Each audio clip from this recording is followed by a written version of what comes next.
Black Star Network is here. Hold no punches! I'm real revolutionary right now. Black power. Support this man, Black media. He makes sure that our stories are told.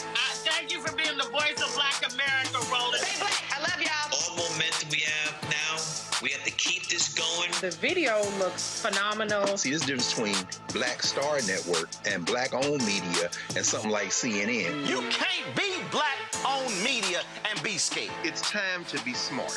Bring your eyeballs home. You dig?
Today is Wednesday, April 29th, 2026, coming up on Roland Martin Unfiltered, streaming live on the Black Star Network. I have been telling y'all for years about the assault on Black America, the efforts to defund Black America, where the Supreme Court, the right-wing Supreme Court, has severely weakened one of the most important laws in American history, the Voting Rights Act of 1965. We'll talk about this Louisiana versus Cali decision, its impact, and how Republicans are already looking at wiping out Black representation all across the South. But it goes much deeper than congressional seats, and I'll explain. We'll be joined by Virginia Congressman Bobby Scott, co-chair of the Congressional Voting Rights Caucus, Quentin James, president of the Collective PAC, Damon Hewitt, president and executive director of the Lawyers Committee for Civil Rights Under Law. Folks, in Florida, the state house there has passed Governor Ron DeSantis' proposed congressional map, which could enable Republicans to flip up to 4 seats. Representative Angie Dixon, who's running for U.S. Senate, she was not happy, and she took to the floor with a bullhorn. The Virginia Supreme Court has chosen not to overturn a lower court ruling that blocked the implementation of last week's redistricting election results. They still are deciding that as well. In South Carolina, Lieutenant Governor there is criticizing students at South Carolina State for protesting her speaking at this year's graduation. She even puts out a video slamming the anti-woke group. We'll talk to a former board member, an alum, about the resistance to her being there. In North Carolina, the interim president of St. Augustine's University has resigned as the school filed for Chapter 11 bankruptcy and ceases its fight for accreditation. We'll talk to some alumni there as well. Folks, it's time to bring the funk on Roland Martin Unfiltered on the Black Star Network. Let's go. He's got it. Whatever the miss, he's on it. Whatever it is, he's got the scoop, the fact, the find. And when it breaks, he's right on time and it's rolling. Best believe he's knowing. Putting it down from sports to news to politics. With entertainment just for kicks, he's rolling. It's on go, y'all. It's Roland Martin, yeah. Rolling with Roland now. He's funk, he's fresh, he's real, the best, you know he's Roland Martin.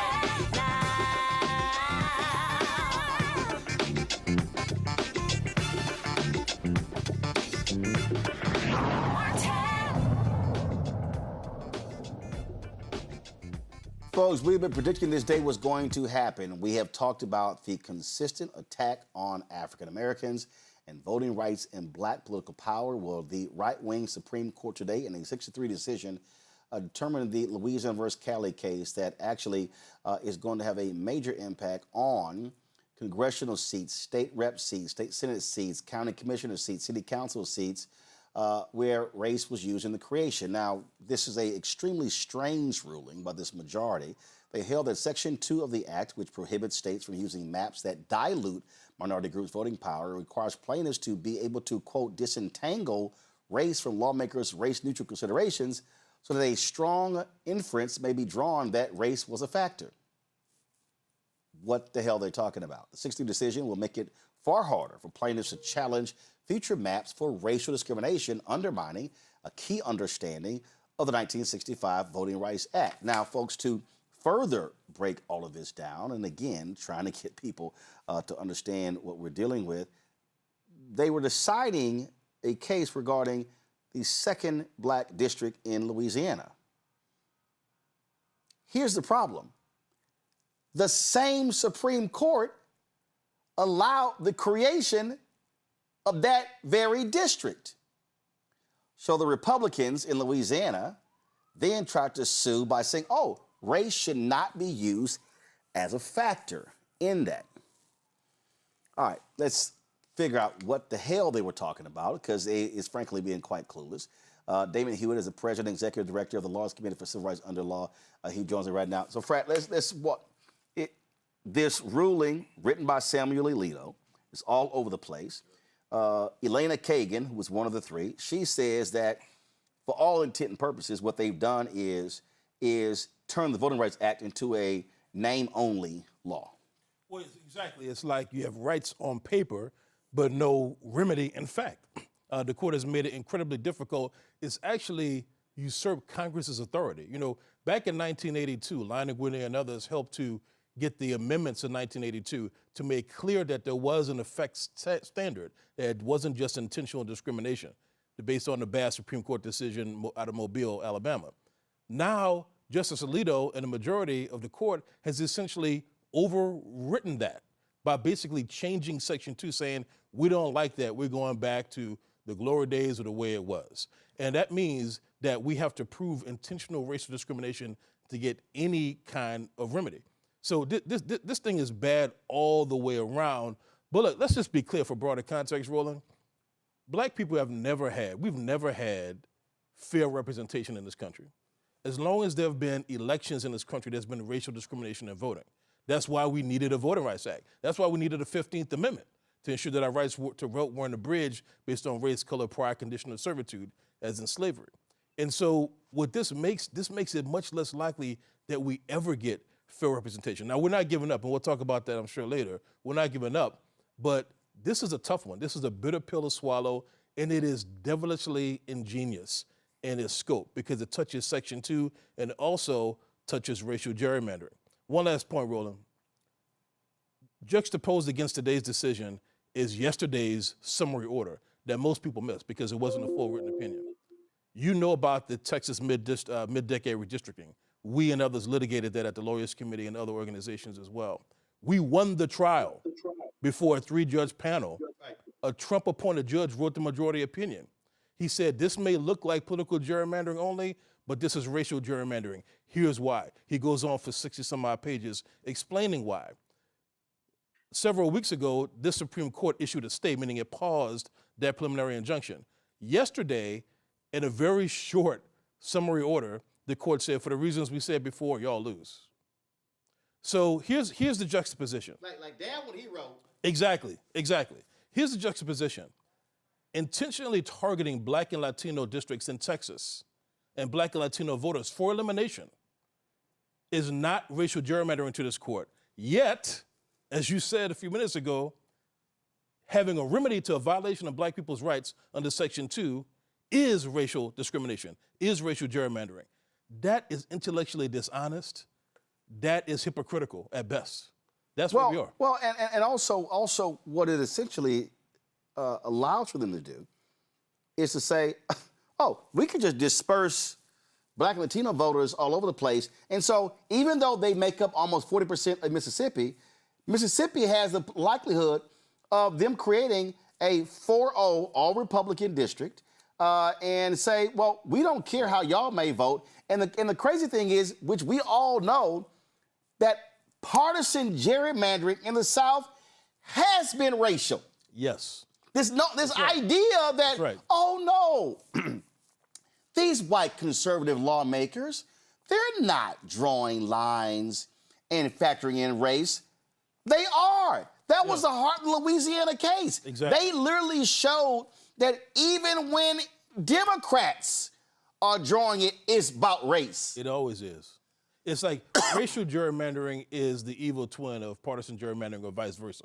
They basically are what and what. We've actually had to sue Democrats before at the Lawyers Committee because we're a nonpartisan organization and anybody can get it when it comes to our rights. We sued Democrats for racial gerrymandering in Illinois when they cracked the Black community. Right. So, you know, this is the name of the game. It is always about race. It's always about power. Congressman Bobby Scott, Justice Elena Kagan said, and I've been saying this as well, that this decision could be the largest wipeout of Black political power since the end of Reconstruction. That's how devastating this decision is. Well, she's probably right. We don't know the exact impact of it, but all you can say good about it is it could have been worse. They could have taken the entire Voting Rights Act down. They didn't. But what Lawyer Hewitt was just saying is by requiring an intent, you've made it virtually impossible to prove a case. People are sophisticated. They know what words to use and what words not to use. And as he has indicated, since African Americans are voting overwhelmingly Democratic and Republicans are voting overwhelmingly Republican, you can have a map that discriminates against African Americans. But if you call it partisan, that your target was Democrats, the same map, according to these people, becomes legal. So that doesn't make any sense. If the map is illegal, that's why the effects test was so much better, because if you can show it has the effect of discriminating against African Americans, that ought to be enough. Now you got to show that not only does it have the effect of discriminating, it had the intent. Not the intent of discriminating against Democrats, but the discrimination against African Americans. And what they do is they just get the script and read it into legislative hearings, and just declare themselves to be discriminating against Democrats. And the discriminatory map against African Americans all of a sudden, according to the Supreme Court today, because partisan gerrymandering is okay, that illegal map now becomes legal. It's going to be virtually impossible to create a case against sophisticated wordsmiths who avoid using the wrong words during the legislative hearings.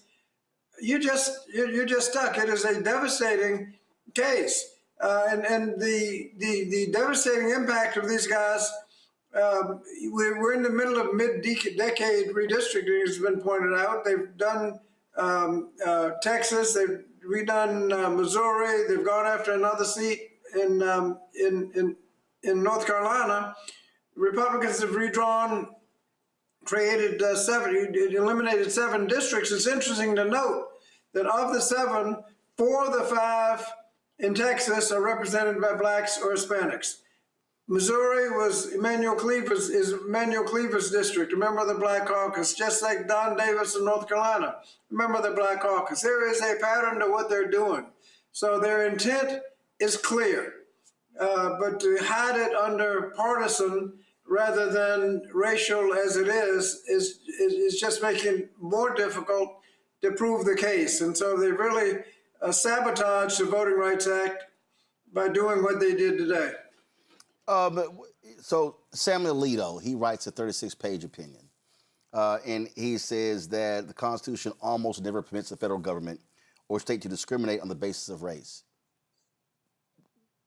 I don't know what world he's living in, but that's literally what the Republican lawmakers are doing in these southern states. And to your point, very few are as dumb as we expect. They're not as dumb as the idiot Republicans were in North Carolina, where they actually put it in emails asking, hey, when do black people vote early?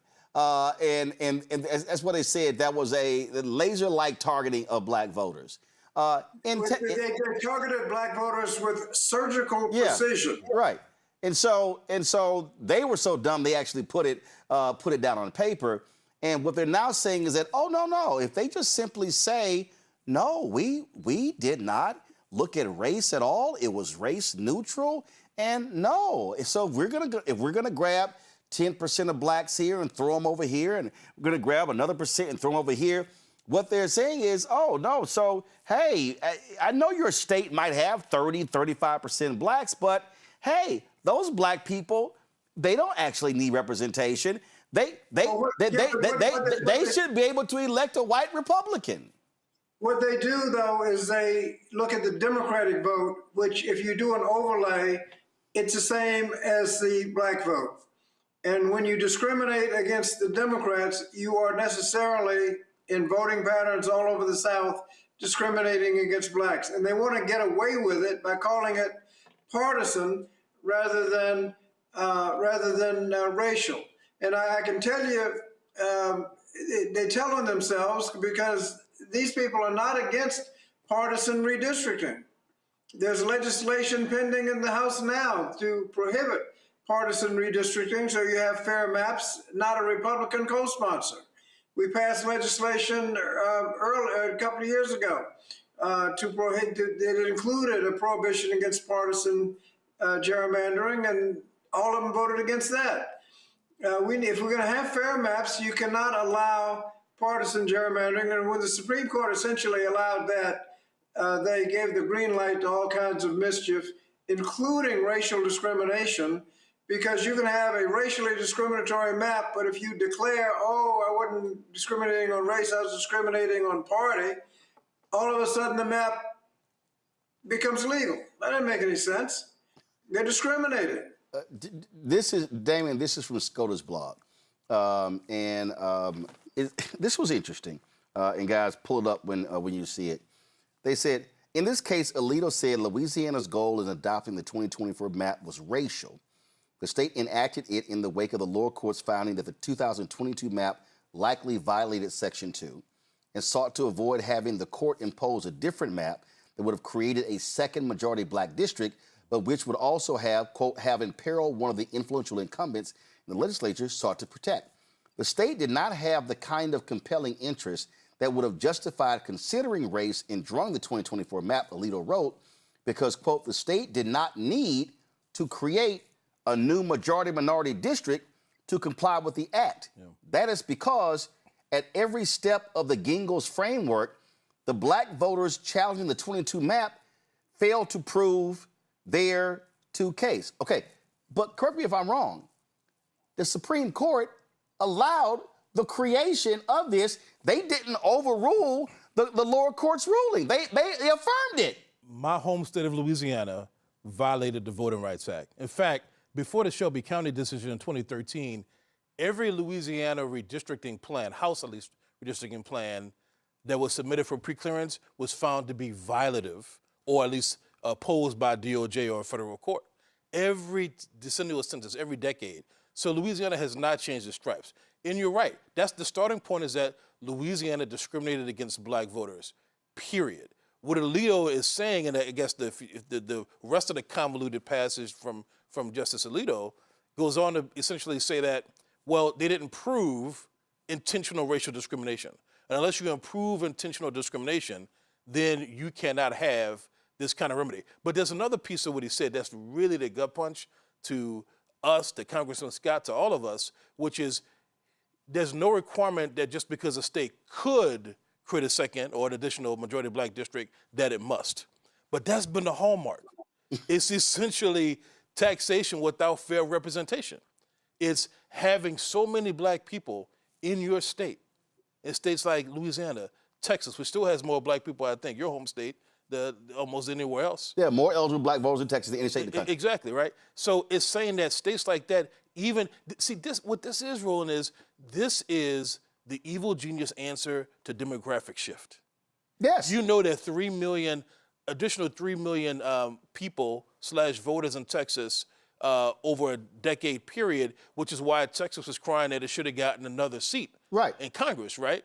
So their answer is, well, if we're not going to get an additional seat, we're just going to take more for certain people, right? So the demographic shift, though, was mostly Latino and black voters. Hold on. Congressman Scott has to go. But Congressman, I want to get you the last comment. You still there? Congressman, this is what Damon just said, and I have been saying this here. What all of this is, 2008 was the first time in American history that a larger percentage of black voters voted for the presidential election than white voters. And I said then, black people, the war is about to begin. Everything since then has been a massive attack on black voting rights and black political power. And John Roberts, the Chief Justice, has been the biggest driver because he is always, along with Clarence Thomas, wanted to completely get rid of the Voting Rights Act. Well, starting with the Shelby v. Holder case that provided that ended the preclearance. The preclearance was important because if you couldn't pass a discriminatory plan and have it go into effect, it would never go into effect unless it got precleared as not being discriminatory. Now you can pass a discriminatory plan, and until the victims of the plan come up with lawyers and court cases and get it overturned, you get to enjoy the benefits of your shenanigans. That really started it, and here we are in the third go round of the decade, and we're still arguing about what the lines are. This should have been gotten straight in 2022, the first go round in the decade, and you could not install a plan unless it had been pre-cleared by the Justice Department. Yep. And so that started it. And since then, they've been chipping away at it. And the idea that you can have a plan that clearly shows a discriminatory effect, but you can't win your case unless you can get them on the record saying something that proves intent. You already proved effect, but have to prove intent.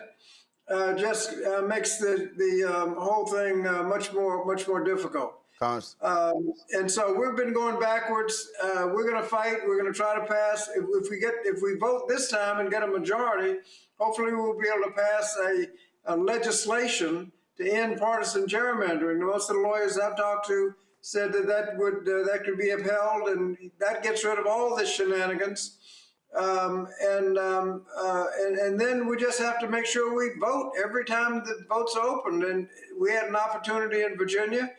We passed a referendum that will create 4 additional seats. If we had those 4 additional seats now, they never could have passed that big ugly bill that took away your health care and SNAP benefits to give tax cuts to the wealthy. We could have passed the War Powers Act to end this war. We could oversee ICE. There are all kinds of things that we could combat the abolishing the Department of Education. There's a lot we could do if we had those 4 votes now. So we're trying to make progress with what we've got, but we haven't ended, and we're going to continue to fight. But this is certainly a serious blow, which will make that fight much more difficult. Congressman Bobby Scott of Virginia, we appreciate it. Thanks a lot. I want to bring in Quentin James with the Collective PAC. Quentin, you're all about raising money for Black candidates, people who run for Congress, people who run for state office, and when you talk about the South, when you now start talking about Texas, Louisiana, Mississippi, Alabama, Florida, North Carolina, South Carolina, Arkansas, we can go on and on and on. We know what's about to happen. These Republican lawmakers are about to go in and say, oh, let's wipe out. So this is, and I'm telling you, Kagan is right. This is going to be the largest wipeout of Black political power on the congressional level since Reconstruction. But this thing is going to go all the way down from Congress to state to county commissioners, Supreme Courts, to water district, you name it, because the Voting Rights Act is what provided political power to Black people. And Latinos, y'all better wake the hell up, because this is going to include you too.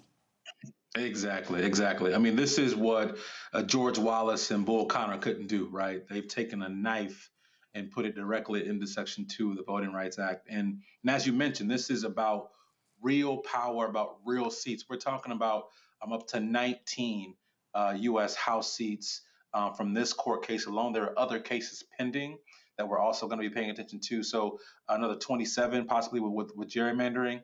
We're looking at 13 to 16 of the CBC members possibly becoming vulnerable due to this ruling. That's 30% of the Black caucus. You mentioned Hispanics, talking about 11% of the Congressional Hispanic Caucus. This is a big blow to our efforts to build Black political power, as you mentioned, Roland. I think we saw ushered in through Obama the largest increase in Black representation that we've seen in a few hundred years over the past 14, 16 years. And so this is huge. You mentioned down ballot, right?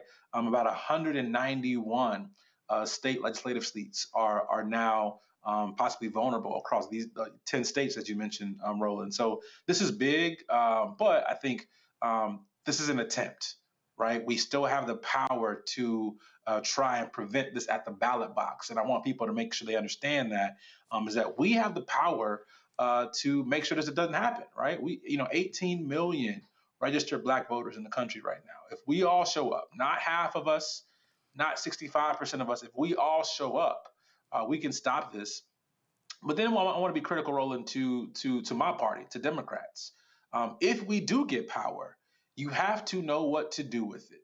I think what we're seeing now from Donald Trump and the Republicans is them using power for their purposes. If we get power back, we have to make sure we defend the right to vote and we defend Black people and our ability to be a part of this democracy. It's going to be Quentin, I'm going to Cliff Albright, Black Voters Matter in 1 second. Panelists, I know you're there as well. Damon, I want to go to you.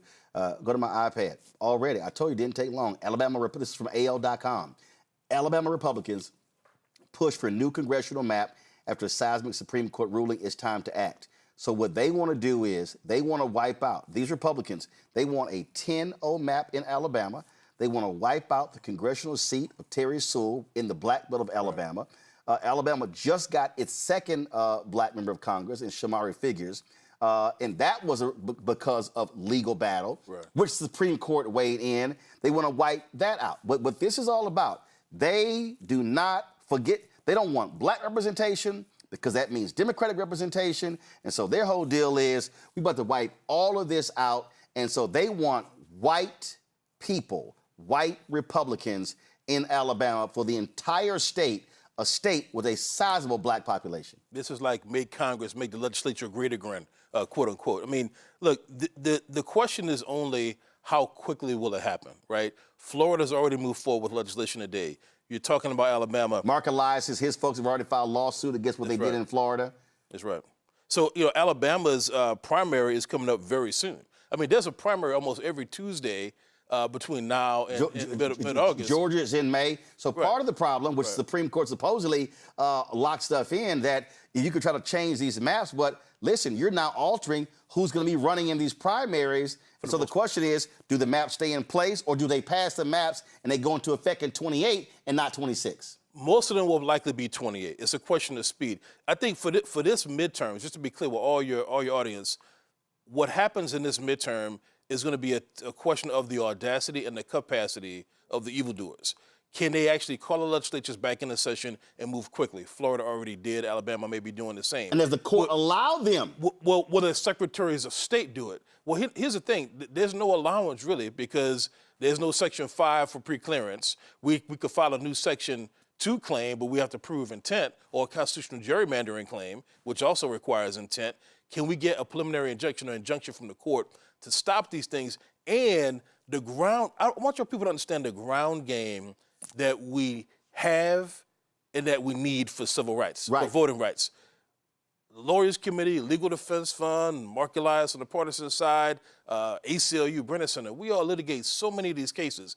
There are not enough civil rights lawyers in our organizations, maybe in this country, to stop the onslaught at every level. But here's the other thing. And again, Cliff, hold tight 1 second. I don't remember the case, but that case that came out of Arkansas, where they're suing, saying that groups like yours cannot file lawsuits. Only the Department of Justice. Right. The court above them affirmed that decision. This may go to the Supreme Court. So they are trying to suggest that Lawyers Committee cannot file any voting rights lawsuit, that only the Department of Justice can. That's what they call a private right of action. And you were talking off air about the case we litigated and won in Mississippi. The state was ordered to draw 3 new legislative districts. Black folks won. That broke the Republican supermajority. Belatedly, the state of Mississippi petitioned the Supreme Court to say, well, they didn't have a private right of action anyway. So you have Calais, which is rights on paper, no remedy in fact. If Turtle Mountain, that's the 8th Circuit, the Arkansas case, that's a different Arkansas case, but there's another 8th Circuit case.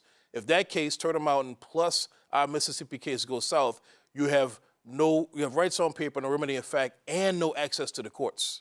So they're trying to block access to justice every way they know how. Folks, this is bad. This is worse than bad. This is the worst that I've ever seen in my career. It really is, Roland. But here's the deal. Cliff, I'm bringing you in here. They told us they were doing this. They told us. They were clear. And I know Congressman Bobby Scott said this all started with Shelby v. Holder. No. This started on the night of November in 2008. My book, White Fear, I told people the election of a black president, North Carolina, he wins by 14,100 votes. The white Republicans in North Carolina, they saw black folks turning out in a way that they've never had. They said, oh, hell no, we stopping this shit. And they changed the law. And what happened was a lot of our people who showed up in 2008 did not show up in 2010.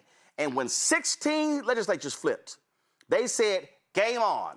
Laws begin to be changed. Then Shelby v. Holder came down. Then when the decision came down, they immediately began to attack. And what we've seen, Clifford, you know the data, we've seen a decrease in black turnout in every election since 2008. And we now have seen, and we showed it last week, I'm going to pull up, we now have seen the largest gap between white and black turnout. And so when we sit out, when we check out, when we listen to these fools who say no tangibles, no votes, not realizing you're guaranteed to get nothing if you lose black representation. That's right. I mean, we got to show up, and there's been a lot of inflection points. I mean, we can certainly talk, Shelby. We could talk 2008. We could talk 2000 in the year of Florida. Hell, we could talk 1619. There's a bunch of inflection points that have brought us to this moment. But you're absolutely right. We've got to turn out, and even in this upcoming election, we've got to turn out because there are battles to be won in these midterm elections, even with them redistricting, even as they move forward with, trying to do all these new maps. We've still got chances to flex and use our voting power this midterm cycle. I think the point on the question that Quentin raised is critical. If we get power back, right, or if the people that we vote for get power back, what are they going to do with it? If there's no discussion about Supreme Court reform, then they're wasting their time. If there's no discussion about new voting rights legislation, then they're wasting their time. If there's no discussion, and this is kind of controversial, but at the same time that we're talking about restoring or strengthening the Voting Rights Act, we also need to be taking a hard look at some of the new tools. I've said this before, not so much new tools, but tools that we haven't fully explored, tools that Lonnie Winier talked about, proportional representation and things like that can more structurally get us the representation we need to have without necessarily being as vulnerable to some of these legal arguments around the 14th Amendment, 15th Amendment, using or considering race. And so all of that needs to be on the table this election cycle. All of these issues, our representation, and more importantly, any progress that we try to get through representation, all of that is on the ballot. But before we get there, the thing that I'm really encouraging folks to do, Roland, is to recognize that the battle right now is not on the steps of the Supreme Court. It's in these states. It's in those states that you were just talking about, like Alabama, Louisiana, Mississippi. We know about Florida, Tennessee. We know that Crazy Mashburn is talking about, getting rid of whatever black districts are left there. And so in all of these states, the battle right now is in these state capitals, at these state legislatures. There are groups that are fighting the good fight, like our friends, the Power Coalition in Louisiana, right? One of the plaintiffs in the Calais case. There are groups in all of these states that are fighting these battles.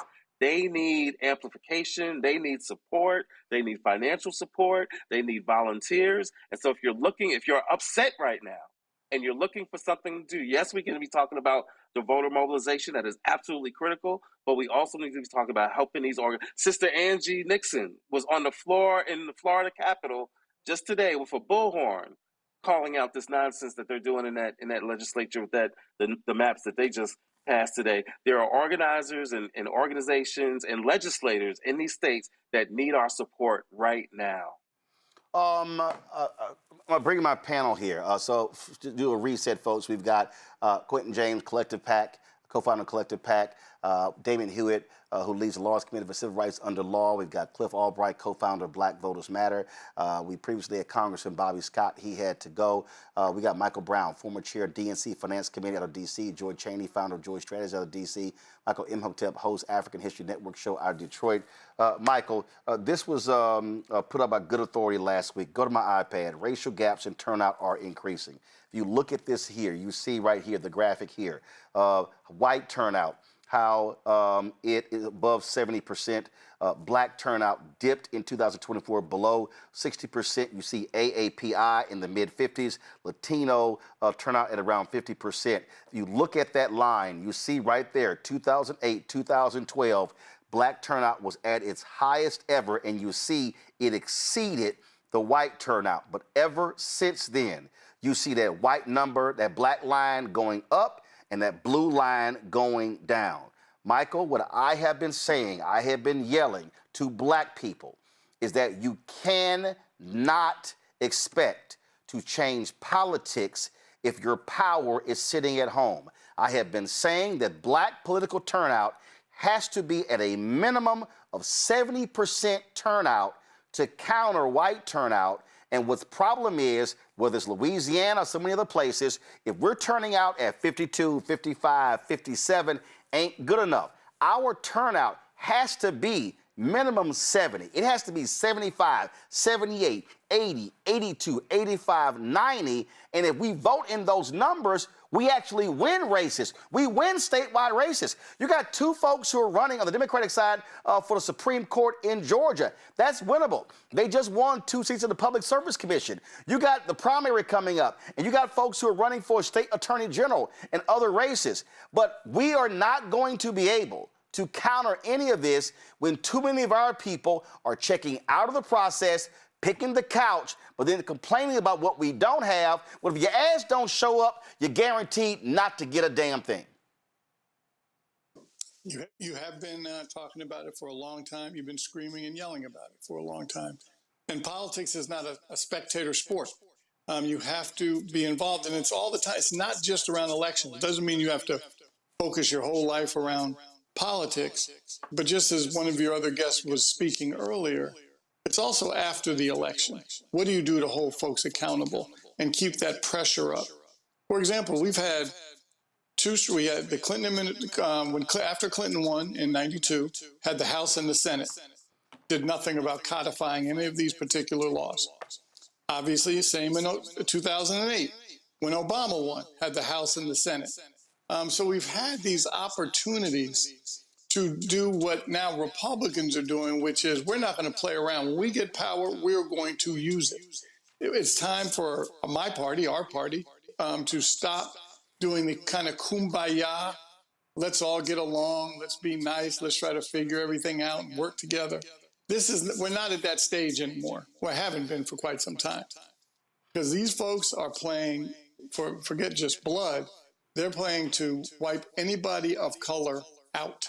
Yeah. And frankly, and women too. I mean, I wish that whether it's Latino voters, black voters, women voters, had a stronger alliance, because they're coming after anybody that's not a white male.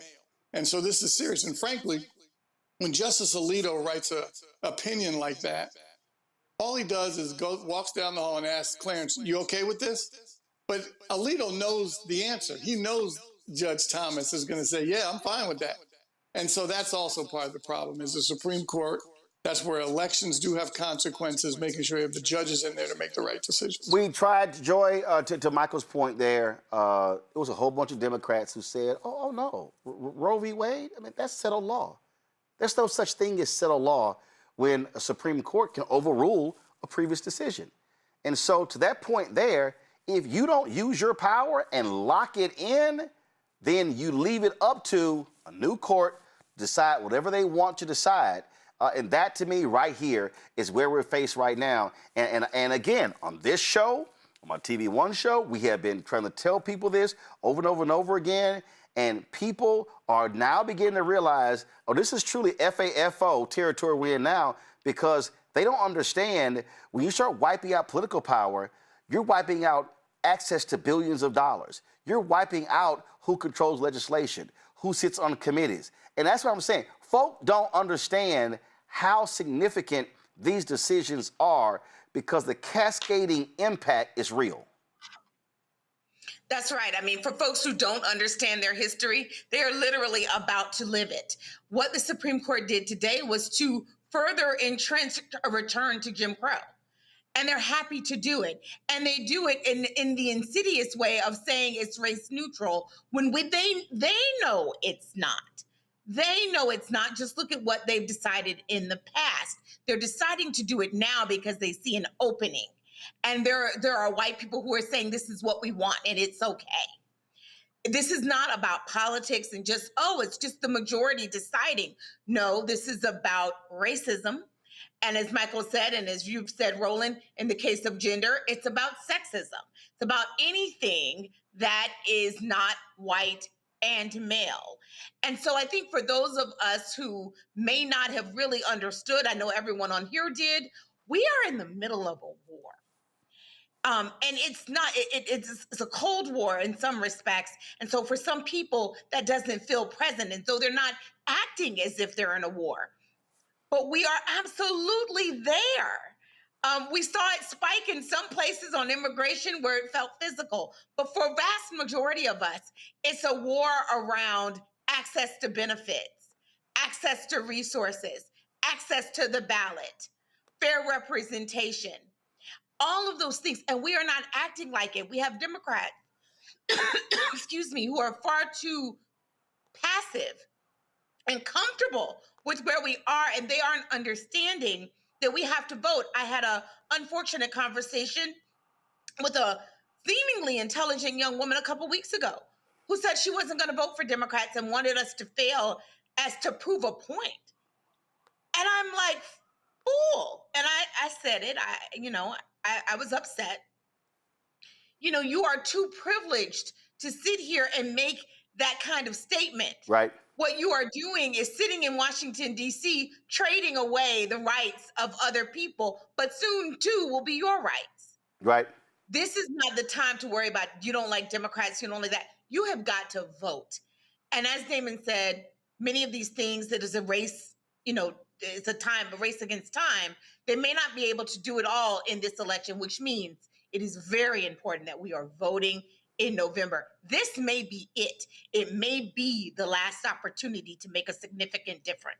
Michael, there are a lot of people who should be ashamed of themselves today. And those are the people who told us that Supreme Court was not on the ballot in 2016. There were some black people like Breonna Gray who said, oh no, this isn't an issue. Well, guess what? We told them they were wrong. We said they were silly for saying it. And what we now see, Donald Trump got 3 appointments to the Supreme Court.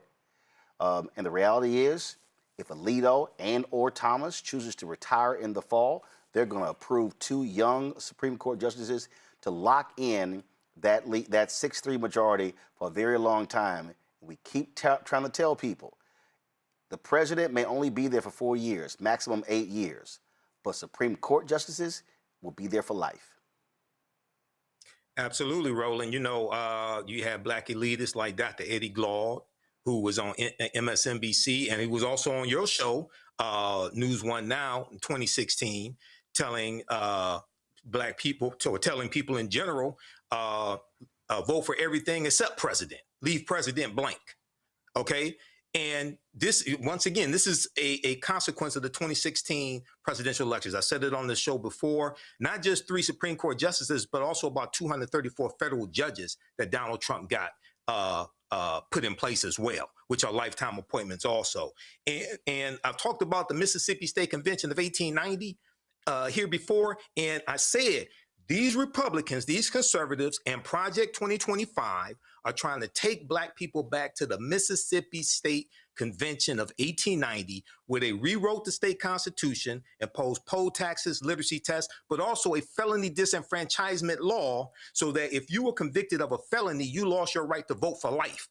That law from 1890 is still in place in Mississippi today, okay? And they said, we came here to exclude the Negro. This is explicitly what they said. This is what's taking place right here today. And you mentioned Shelby County versus Holder, 2013 U.S. Supreme Court case. Well, right after that Supreme Court decision, you had states, many of them former Confederate states, started passing voter ID laws. Yeah. Okay. And in the 2016 presidential election, as a consequence of 2013, there were 1,600 fewer polling places. Right. Many of them that were shut down were in Black and Latino districts. Right. So this is Project 2025. This is what we try to warn people against. So all of that, when you pull it together, Quentin, shows a direct attack on black voters. And so what are you hearing from the people who y'all have supported, people you want to support? Because look, this is going to impact literally who is representing us on the federal level, on the state level, and the local level. Well, listen, I think a lot of people are ready to fight. We saw Angie Dixon running for U.S. Senate in Florida, but currently in the Florida legislature, getting a bullhorn, going and protesting. That's what we need. We need fighters, but also we need people to be bold, right? I think what we're also seeing is when some of these districts do get kind of shaken, like we saw in Texas, we need Colin Allred to go up against another white Democrat. We need black folks to run everywhere, not just in urban centers, not just in, black rural counties. We need you to run everywhere. So we got black candidates running in Oregon, running in Washington State, running all over the country, because we know that we can represent as good, if not better than anybody else everywhere else as well. But to Cliff's point earlier, we need folks to give money to support these folks down ballot. So find your state representative, find your local folks running, maybe for county commission, whatever it might be. These folks are going to need your financial support over the next few months, because they know people are coming against them. As it was mentioned, we are at war right now. And so we need folks to dig deep. We know the economy is really tough, but we got to keep our folks in power over the next few months and into this 2026 election, so that we can legislate our way out of these kind of problems around gerrymandering. Damon, what's next for civil rights groups? This is a blow. This is not. I'll see people like, oh well, it's not too bad. No, this is seismic. This is seismic. What's next? Number one is we're all huddling internally and across to figure out immediate strategies to stem the tide right now for these midterms, because the state of play is not clear. There's not a lot of time for these folks, but those who can find a time will take it and leverage it. Then we have to have a game plan for every state and every district we can get to, not just House, U.S. House. Like you said, it's all across the states, working with community partners, people on the ground, about how we can stop even worse things from happening in the state legislatures for next year and also for 2028.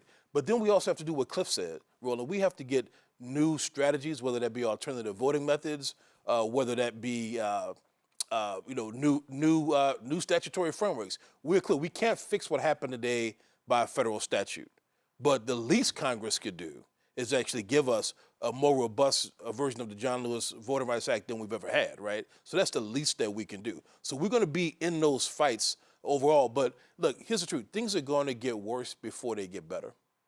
We have to be prepared for that. We have to understand that we're suffering some losses, but we have to keep our strategic mind about us. As I'm telling my team now, it is our duty to fight. It's our duty to win. And if you believe all of that and all the rest of it in between, then we can't give up now. We have to fight, if not harder, at least smarter.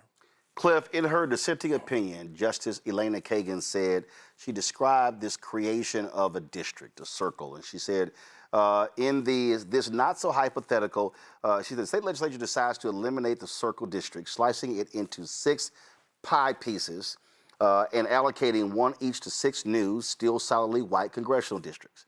The state's black voters are now widely dispersed and, unlike the state's white voters, lack any ability to elect a representative of their choice. Election after election, black citizens' votes are, by every practical measure, wasted. That is racial vote dilution in its most classic form. A minority community that is cohesive in its geography and politics alike, and that faces continued adversity from racial division, is split. Cracked is the usual term, so that it loses all its electoral influence.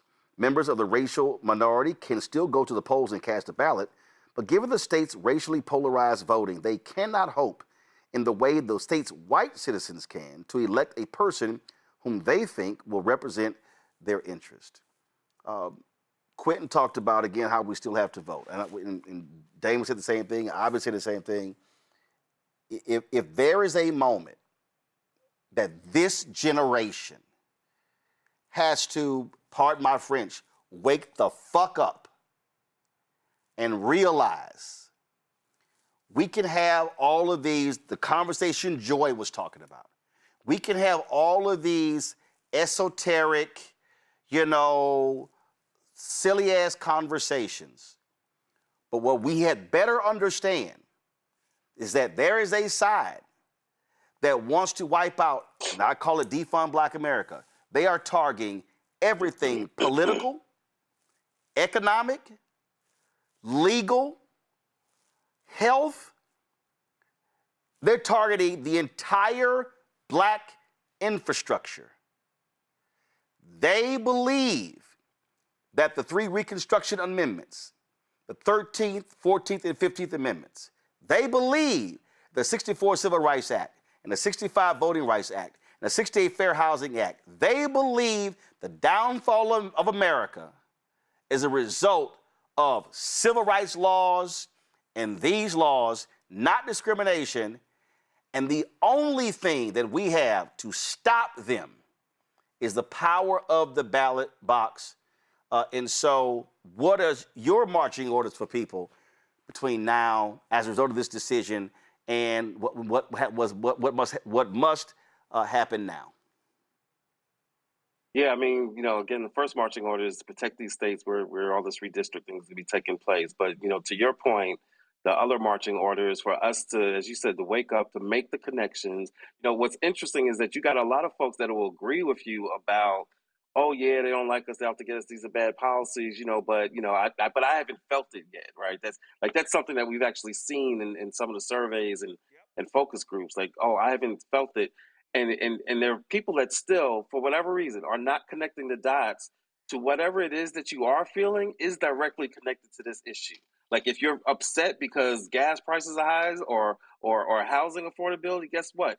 That's a function of not having representation or of being represented by people who are anti-Black, who are anti your life. Those things are directly connected. Whatever thing it is that people are feeling right now, feeling the effects of this war that this country is in, or like I said, the prices, or the high unemployment for Black women and for Black men, or maternal mortality. The crazy man Kennedy was testifying in front of Representative Summer Lee talking about maternal mortality, and he didn't even want to acknowledge that Black women die in birth at higher rates than other women in this country. That is what happens when you don't have representation. They can literally control your health, your well-being, your lives, your economics. So all of these issues that we're feeling, all of the frustrations that we're having, all the stresses that we're having in our lives, one way or another, it comes back to, do you have people who are representing you, who have control of resources, who literally have control of significant parts of your life? That's what's at stake when we're talking about voting rights or redistricting. It's not theoretical. It is the thing that very much connects to every issue that you care about, everything that affects your quality of life. At the end of the day, it comes back to who is making decisions over your life.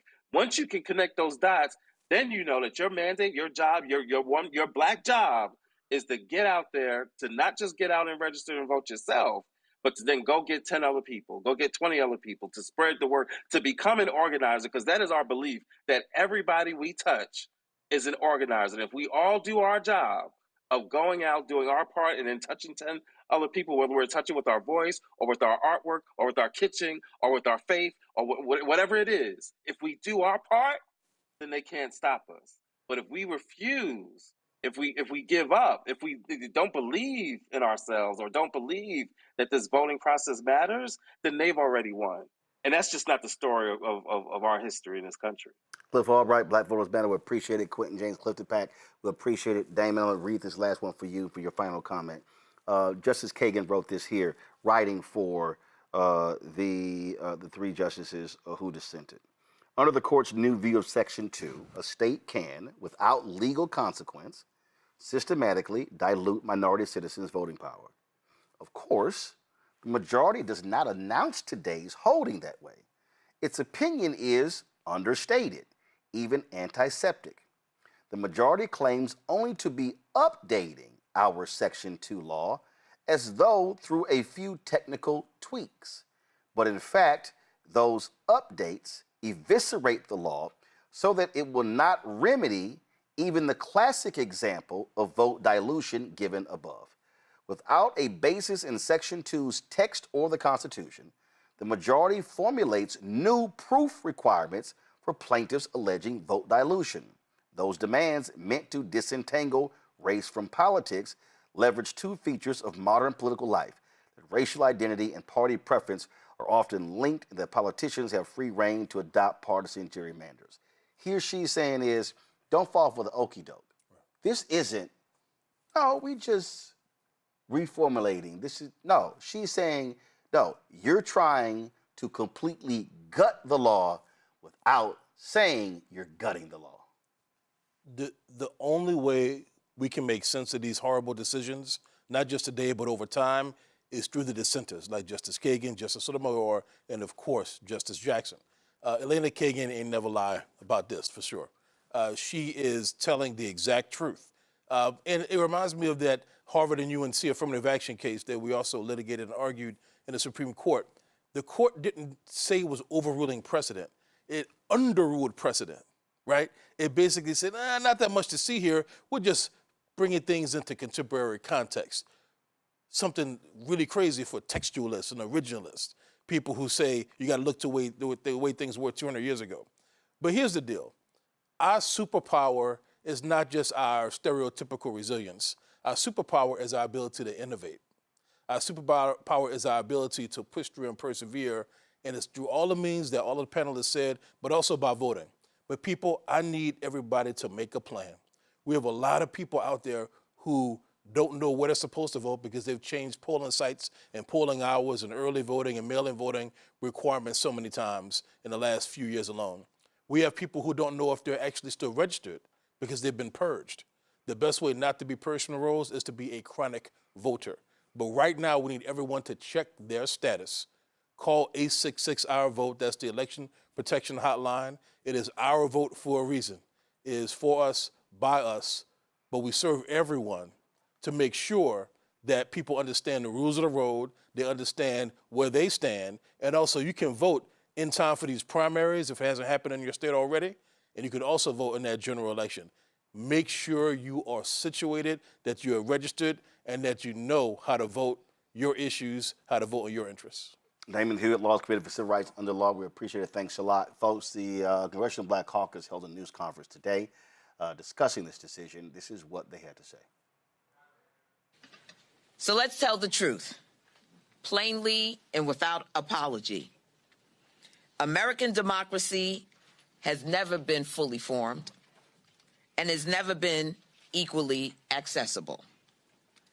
Every inch of progress in this country has been fought for, won through struggle, through resistance, and through the courage of people this nation tried to leave behind. We did not become a truly multiracial democracy until the Voting Rights Act of 1965 enforced the 15th Amendment, because Black Americans demanded the right to be seen, heard, and counted.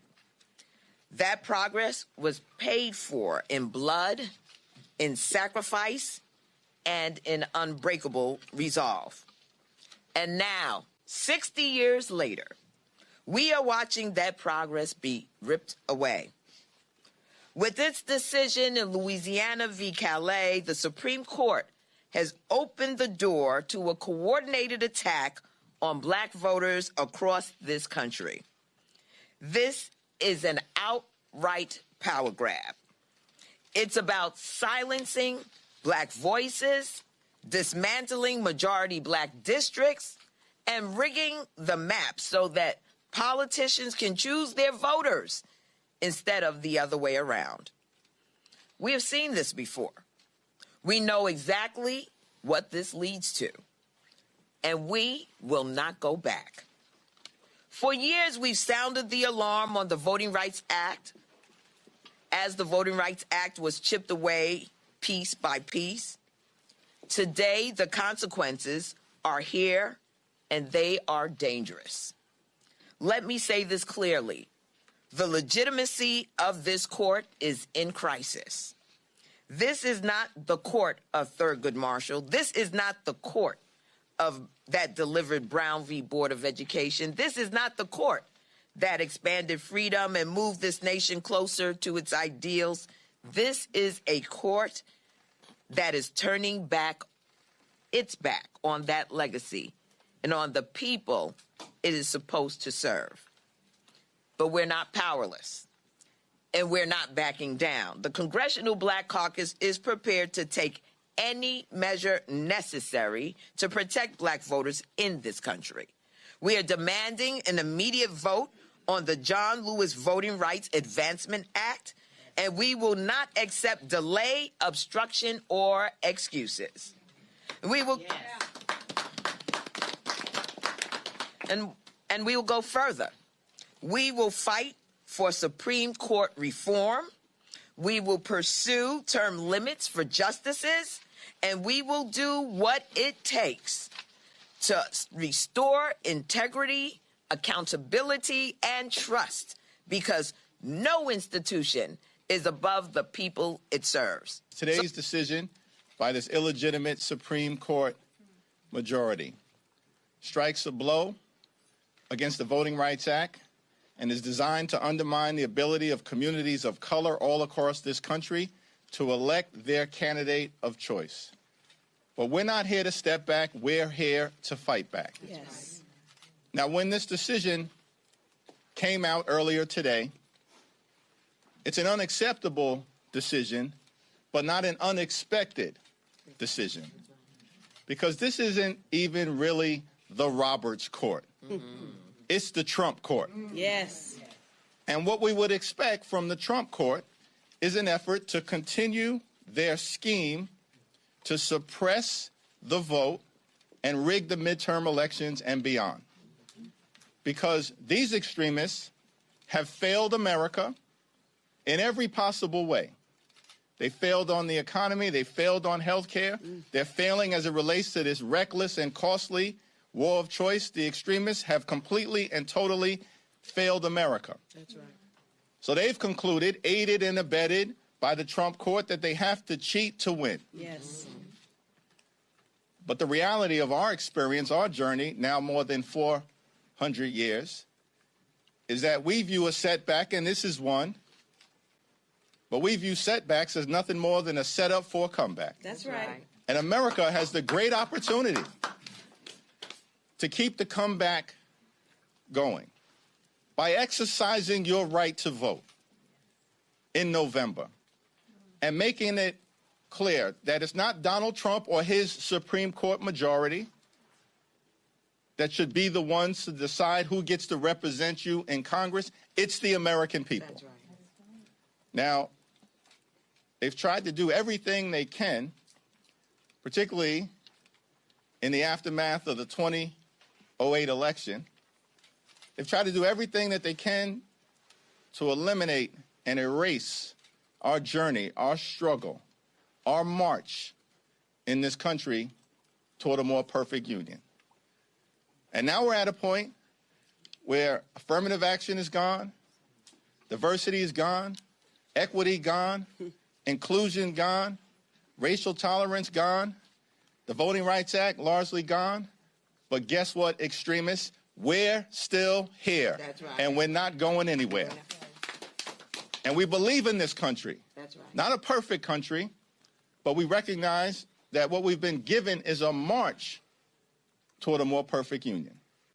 And at this moment in time, we're urging everyone to summon the courage, the character, and the conviction of those heroes like John Lewis and Rosa Parks and so many others upon whose shoulders we stand. Yes. They had to fight through moments of turbulence, trials and tribulations.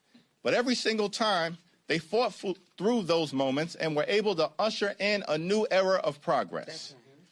And that's what this moment represents right now. It's turbulent. It's chaotic. It's extreme. But all of us are going to summon that courage, that character, that conviction, and show up and stand up and speak up for what we know is right, to get this situation turned around. We will not let their scheme to rig the midterm election and beyond be successful. Folks, Congresswoman Alexandria Ocasio-Cortez, she said, y'all want to fight? This is how Dems must fight. Them to just hide that intent instead of actually address and prevent and protect Americans' voting rights who are at risk, and especially communities, I think, in the South of the United States, but it really affects every American across the country. Should New York respond in kind by doing its own redistricting once the amendment, if the amendment passes? I have long felt that we all have to play by the same set of rules, and the Republican caucus has made it very clear that they want and are setting rules of partisan gerrymandering. The Democratic caucus has tried to pass nonpartisan gerrymandering for 10 years. Republicans have rejected it. And so we have to all abide by the same rules. And so if Republicans are going to redraw North Carolina, if they're going to redraw Texas, if they're going to redraw and gerrymander every one of their states, then unfortunately, we have to provide balance to that until we get to the day where we can all finally agree to put this behind us and pass nonpartisan gerrymandering federally. This graphic has been floating all around social media. It says current map, Democrats hold 24 seats in these states. possible redistricting scenario, Republicans gain 12 more seats. You look at this map, you see right here on the left, you see the blue, you see 3 in North Carolina, you see 3 in North Carolina, 1 in South Carolina, you see 2 in Georgia, 2 in Alabama, 1 in Mississippi, you see 2 in Louisiana, you see the ones in Florida. This likely could be the map. None in Louisiana, none in Mississippi, none in Tennessee, none, which means majority black Memphis, no, they may get rid of that. None in Alabama, 1 in Georgia, none, removing Clyburn, none in South Carolina, basically only having 1 in North Carolina, and having 1, maybe 2 in Florida. What has been talked about, Joy, is that if Republicans want to go that hard, Democrats should do a 52-0 map in California. Democrats should do a 17-0 map in New York. In Illinois. And New York Governor Kathy Hochul's already said she's meeting and saying how should they respond. Listen, damn all this cute and being nice. If Republicans wipe out 10 to 15 black seats in the South, you damn Skippy, I want to see a 52-0 map in California. Absolutely. I have not always wanted to see this. I'm like AOC. Many of us wanted to have non-partisan gerrymandering. We can't have that. So we got to match energy with energy. We have to do that. This is a war, and there are things that you do in war and rules that you have that you might not have in polite times. So yeah, if they do one thing, we have to do the other, because that will also give them pause. We have seen in other states where you have Republican legislators who say, you know what, I don't want to be a part of that. And there may be some Democrats. So we got to match energy for energy. If we're seeing it over there, we've got to respond in kind, because what's at risk is the 13th, 14th, 15th Amendment. But women out there, ladies, pay attention. Pete Hegseth put up a pastor and is normalizing a man who wants to repeal the 19th Amendment. Guys, they have a plan that involves everyone who is not a white man. But what we really know is they are tricking these poor white men, because what they really have is a plan that only benefits an oligarchy of rich white men. Mm-hmm. That's where we're going here. So any and everything by any means necessary, we have to be of that mindset now, whereas we might not have been that way before. So if you are a white friend of Joy Cheney's who's on here, I need to see you posting about this. I need to see you talking about this. If you're a women's rights advocate, as I am, that's where you do a lot of your work, I need to see you moving on this. I need to see you writing about this. I need to see you talking to your families about this. Yep.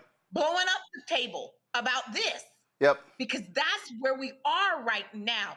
And everyone has to vote. So that young lady that I had to give a terse and a curse to at the Founding Farmers right. A few weeks ago, I'm sorry, but it was deserved. Michael, what you're talking about is stupid. Michael, Marsha Black. We gotta say it.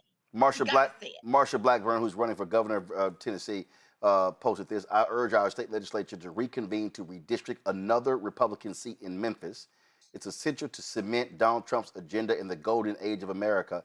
I vow to keep Tennessee a red state, and as governor, I'll do everything I can to make this map a reality. So what she's saying, Michael, is she wants to see a Republican represent a majority black city in Memphis. Now, remember, there were 2 Democratic seats in Tennessee. Now there's only 1 because they split Nashville into 4 different congressional districts. Memphis is pretty much still intact, represented by Congressman Steve Cohen. He's, of course, being challenged by State Representative Justin Pearson. And then this is how people responded. They said, okay, Marsha, if you want to see all red Tennessee, this is what Illinois should look like. They said Illinois should look like an all blue state. They said, okay, Marsha, you want to see an all red, you want to see an all red Tennessee? They said, we can play that game. Let's have an all blue California. Then they said, again, have an all blue Indiana. You start talking about how do you look at Colorado. Let's take that, that state leader, Senate leader in Maryland did not want to redistrict in that state. It was being pushed by Governor Wes Moore. Well, guess what? If Republicans start wiping out these seats, then that damn Senate president and those black senators in Maryland need to get some damn guts and wipe out the Republican seat in Maryland. This is real simple. This is warfare, political warfare. The Supreme Court is unleashed, and this is how you fight fire with fire. Tired of bringing a knife to a gunfight. And, I don't know which mic. I'm sorry. Imhotep, and I'm going to go to you next. Imhotep, go. All right. All right. Yeah, I agree, Roland. And control room, y'all got to get Michael Brown's echo straight, so please fix that. Imhotep, go. Okay, yeah, I agree, Roland. We have to fight with those tactics and redraw those maps. That's part of it. But the other part is if there is equal voter apathy, like there was in 2024, well, then if Republicans have a higher turnout, then we're going to lose once again. So in addition to redrawing those maps, we have to focus on the policies that really impact the African-American community. We have to invest in organizations like Black Voters Matter. We have to have the ground game to really do the door knocking and engage people on the ground to get them to actually vote. Okay, so we have to have all of that together. And really, and lastly, when I talked about 1890 Mississippi, that's one of the reasons why the 1965 Voting Rights Act was needed and signed into law to counter what happened then and counter all those obstacles to the 15th Amendment of 1870. So this is what these conservatives, what these Republicans have been planning for decades. Okay, and I have to give it to them. They're persistent. They're like the Energizer Bunnies of white supremacy. They just keep going and going and going. They don't give up. Michael, go ahead. Well, I think we're still having some technical problems, but I'll try it, Roland. The issue on folks being ready and being mobilized relative to these courts, it's time to do what we need to do as well. And whether those numbers, and I know some Democrats, well, we don't want to do that. We don't want to go that far. Well, we have to. It's time. This is 1963, 64, 65. It's time. Rosa Parks, she thinks she wanted to sit in the back of the bus anymore. She said it's time. And I think we're at that point now where it's time. Traditionally states and make them all. And then if they want to do the same thing, maybe this has to just be that way for a while until we get back to saying, hey, let's figure it out the right way and have nonpartisan gerrymandering. All right. This blue state. Well, we're having some issues with Michael's connection, so let's get that straight. So let's do this here, folks. I was going to go to a break, but I'm not going to do that. South Carolina state students have been protesting the decision to invite the lieutenant governor of South Carolina to be the commencement speaker. Protests have been taking place. They got a petition. More than 3,000 people have signed the petition. If you want to understand how wild, deranged, and crazy this MAGA lieutenant governor is, Pamela Yvette, she literally posted this video a few hours ago on social media in response to the protest. Well, I was at the White House today. I heard about what's happening on the campus of SC State University. Let's be clear, facts trump feelings in the real world. President Trump and conservatives have done more for HBCUs than any administration in history. I must be doing something right because woke mobs are coming after me for being a champion of eliminating radical DEI scams on college campuses. So bring it on. Just like President Trump, I'll never back down or bend a knee to the woke radicals. I'm ending DEI on campuses once and for all. Stay tuned. I'm going to have a lot more to say about this later. In the meantime, I look forward to celebrating commencement with the students and faculty at SC State. First of all, she lied about Trump and HBCUs. But guess what? She's not going to be speaking. This just in, South Carolina State President Alexander Conyers tells students that he has withdrawn her invite to be the commencement speaker. Listen.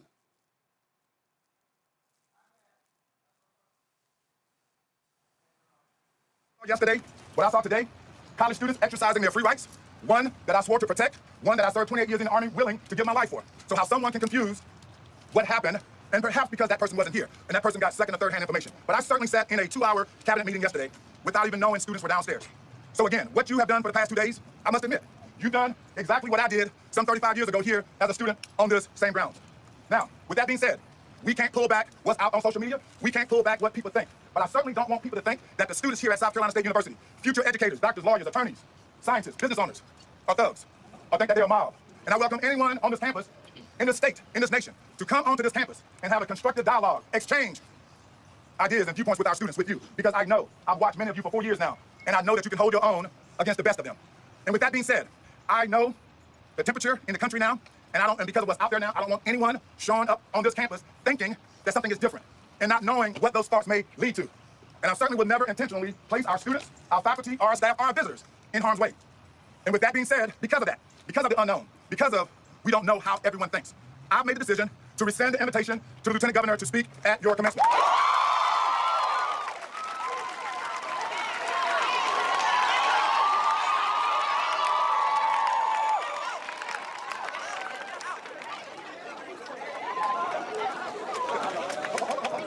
With that being said, I've invited everyone onto this campus at any time to engage and have a dialogue with us, with you, with different viewpoints, because that is important. But graduation is not the time for that. So we will not have that graduation at that graduation.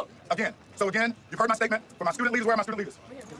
But the ones that our SGA president, vice president, CAB president, the entire E-board, your royal court, I want you to know that they've advocated for you. They've expressed your concerns to me, and I've listened to those concerns, and I've made a decision, and we will continue to go forth and do great things. So again, my student leaders, if you would like to have a one-on-one with me, we will continue to do that like we always do. But at this point, I will not take questions. So thank you all very much. Go Bulldogs. All right, so I'm not sure why. We just played the video straight from Twitter, so not sure why it was sped up. South Carolina State University representative, alum, and former board member Hamilton Grant joins us right now. So your response to that decision by the president, it seems that video by the lieutenant governor calling students a woke mob backfired on her. Absolutely, Roland. Thank you for having me. I think this shows the power of unity. This was a student-led protest. So I must give a shout out to a few people. Zaria Tucker, who's the SGA president, Olivia Ratliff, Miss SCSU, the entire court of South Carolina State and student leaders. They rallied to the call to make sure that their voices were heard. They were not standing for someone who is ultra MAGA, who has not shown any support to South Carolina State University, who is one of the candidates who is leading the effort, as you all just showed, to drawing out Congressman Jim Clyburn, who is an alum of South Carolina State University, out of Congress. And so the students said, we are not standing for that. And what an awesome message that it shows, that the students and the young people of South Carolina State University, their voice matters. So all the shout out to them. See, the thing here, when you have someone who is a lieutenant governor of the state, and this is a state school, and what she did was attack these students, calling them, again, using all of the MAGA buzzwords, woke mob, anti-DEI, and also lying. Donald Trump's new budget calls for massive cuts to HBCU funding. It's a lie that Donald Trump has done more for HBCUs than any other president. It's a lie. It's just a flat-out lie. And then for her to basically say, oh, yeah, I'm coming, I'm going to have a lot more to say when I come, you don't want that BS at your graduation. And look, listen, I was a 2014 commencement speaker at South Carolina State. Right. They gave me an honorary degree, had a great time with them. And so this is your graduation. You want to be able, I take pride in giving commencement speeches that students come up to me 10, 20 years later saying, man, I still remember what you had to say. Thank you so much. You don't want somebody who's a partisan hack who insults the first students, practicing their First Amendment rights as your commencement speaker. That's right, Roland. Let's not forget what this is. This is a weapon of mass distraction. Here you have the current lieutenant governor of the state of South Carolina who is running for governor, but also running third and fourth in the polls. Here's, for context, for our viewers out there watching, South Carolina will pick the first governor or a new governor for the first time in 10 years. Then Lieutenant Governor Henry McMaster, when Governor Nikki Haley went to serve in the Trump administration, the Lieutenant Governor McMaster finished her term and then won 2 consecutive terms. So he's in his 10th year of being governor in the state of South Carolina. So anything that walks, talks, or sounds the most like Donald Trump in conservative South Carolina is probably going to get the nominee to go into November's election. And so right now you have a lieutenant governor who people thought would be a front runner, running 3rd and 4th in the polls, doing everything that she can in a Hail Mary attempt to sound like Donald Trump. And again, it backfired. And so I think that when we look at what the students were able to accomplish, and when we look at these MAGA buzzwords, here's what I want to tell to our people. We've got to stop inviting MAGA to the cookout. They've showed us who they are. They showed us what they are about. And so opening our sacred space and platform to them. On HBCU campuses, homecoming and graduation is sacred. Why allow somebody who brings that level of discord and then doubles down on their hatred to the students that they're supposed to be uplifting for commencement? That has no place at South Carolina State University, and I hope all HBCUs take the same stance and not inviting MAGA to the cookout because they don't want to be part of it. Let me be very clear, and I think a lot of people also need to understand something, because there were some people who were angry when Senator Britt of Alabama was invited to be the commencement speaker at Tuskegee.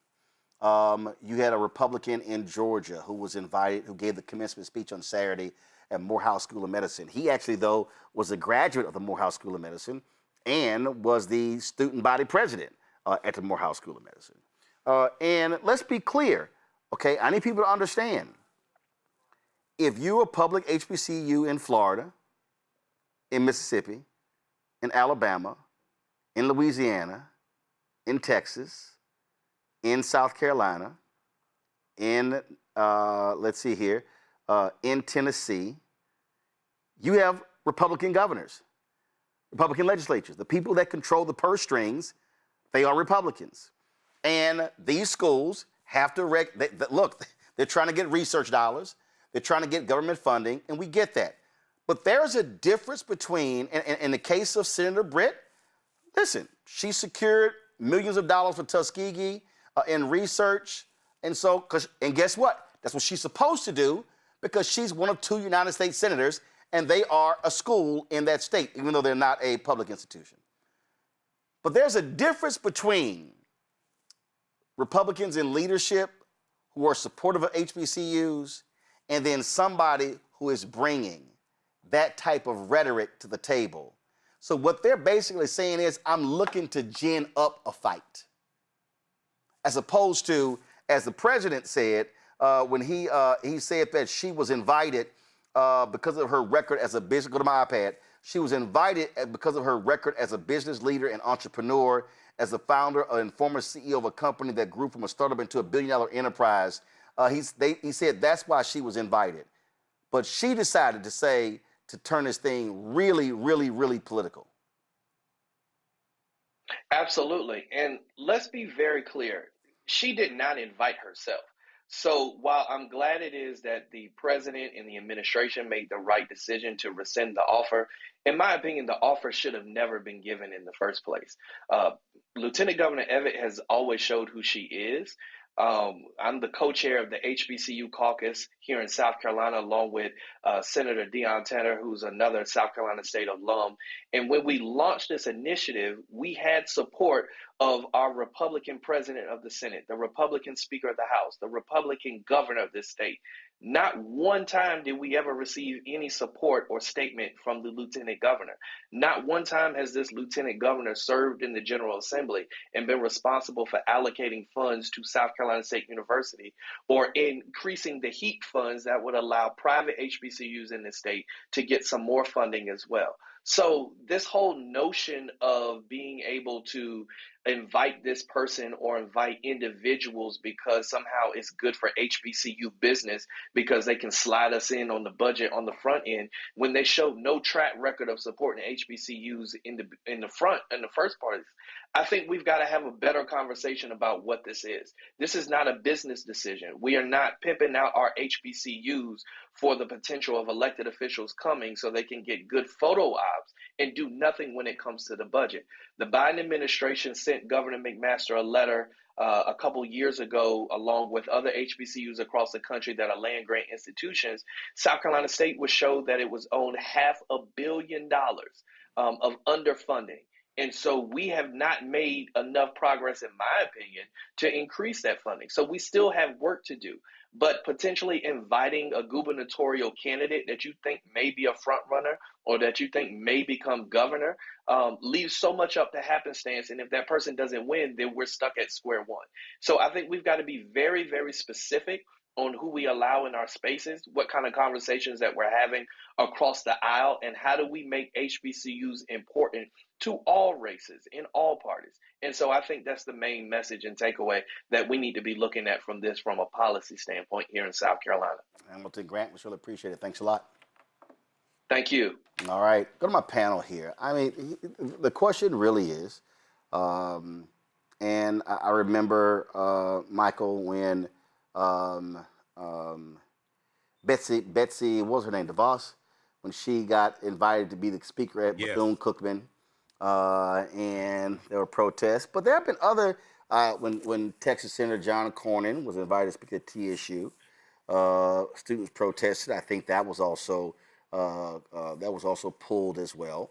And the bottom line is, what these students are saying is, I don't want to hear somebody who, frankly, wants to take me out. I totally agree, Roland. And, you know, I've said before, when you have commencements like this for colleges, universities, especially HBCUs, the graduation is for the students graduating. It's not for the faculty. It's not for staff, anything like that. So I think that the students should be involved in choosing their commencement speaker, because it's something they're going to reflect back on for probably the majority of their lives. And to pick somebody like this, I was sitting here listening to this MAGA idiot, Lieutenant Governor Pamela Evitt, who sat up there and lied about HBCU funding. And HBCUs received $17 billion from the Biden-Harris administration over the 4 years of Biden-Harris. So you not only are you lying, but you can't count either. And to call this is the HBCU for people that may not be familiar. This is the HBCU that also originally gets funding from the land grant colleges from the Morrill Act, going back to 1862 and 1890, okay? And for her to sit up here and spew this venom and echo these right-wing MAGA talking points, I mean, it's just an insult on top of an insult. So I'm proud of these students for standing up and protesting like they did, and also protest at the ballot box and vote these MAGA idiots out of office. Joy. You know, I'm big on accountability. I'm really glad that this student honed in on the fact the lieutenant governor did not invite herself. This was a huge error. If the administration doesn't know how to handle these things, they need to ask someone. This is not the first time you've had a Black institution within a state where there is Republican leadership. Invite them for a tour. Let them give a speech somewhere in some side, place, but to invite them to homecoming is such an insult. It shows that you're not connected with the students on your campus. You're not listening to them. You don't understand what they're looking for, what their families are looking for. It tells me you're out of touch. And then to have someone who you've invited then insult you by being disrespectful to the community base, which says she doesn't respect any of you and was planning to come there and disrespect you and figuring that you would have nothing to say about it or do about it. This was a gross mistake on the administration's part, and that has to have some accountability for it. There needs to be some understanding of what was the decision tree. And let me just say this to everyone. I'm an AKA. I won't bring up what happened.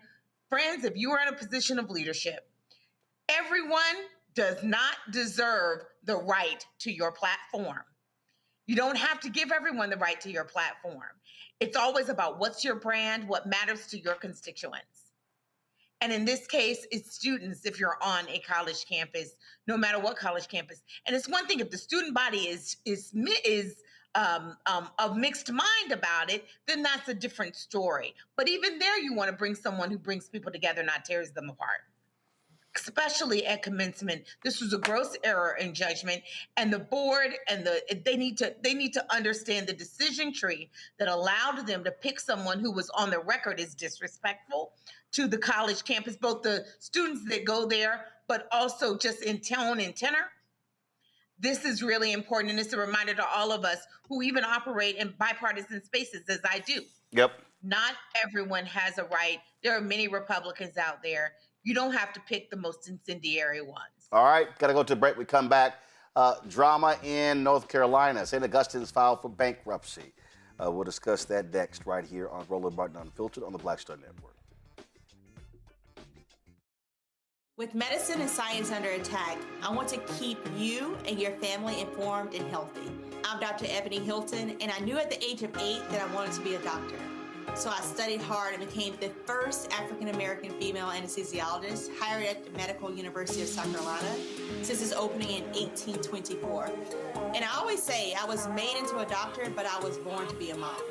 And as a new mom, wife, sister, daughter, and friend, I understand how frightening a medical crisis can be. I care for individuals on some of the worst days of their lives, and it's my mission to provide you with a safe space to gain clarity on issues affecting your mind, body, and soul. I recognize that there are health disparities, particularly as it pertains to race, and I want to help bridge the gap between you and your healthcare providers. Join me every Thursday for Second Opinion on the Black Star Network, where each week I'll invite experts from various medical fields to share the latest health news.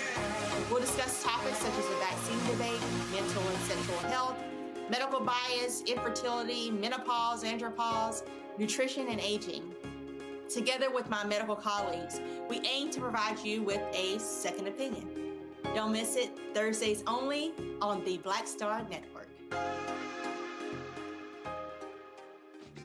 My name is Bill Duke, and you're watching Roland Martin Unfiltered.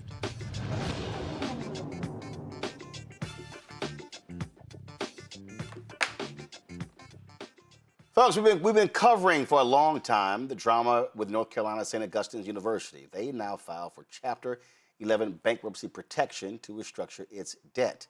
The university, one of the oldest HBCUs in the country, has been fighting to remain open amid multiple lawsuits and being millions of dollars in debt. According to court documents, the university estimates its assets between $100 and $500 million, with debts ranging from $50 to $100 million. The largest creditor is the IRS, with more than $14 million owed, along with millions more to state and federal agencies.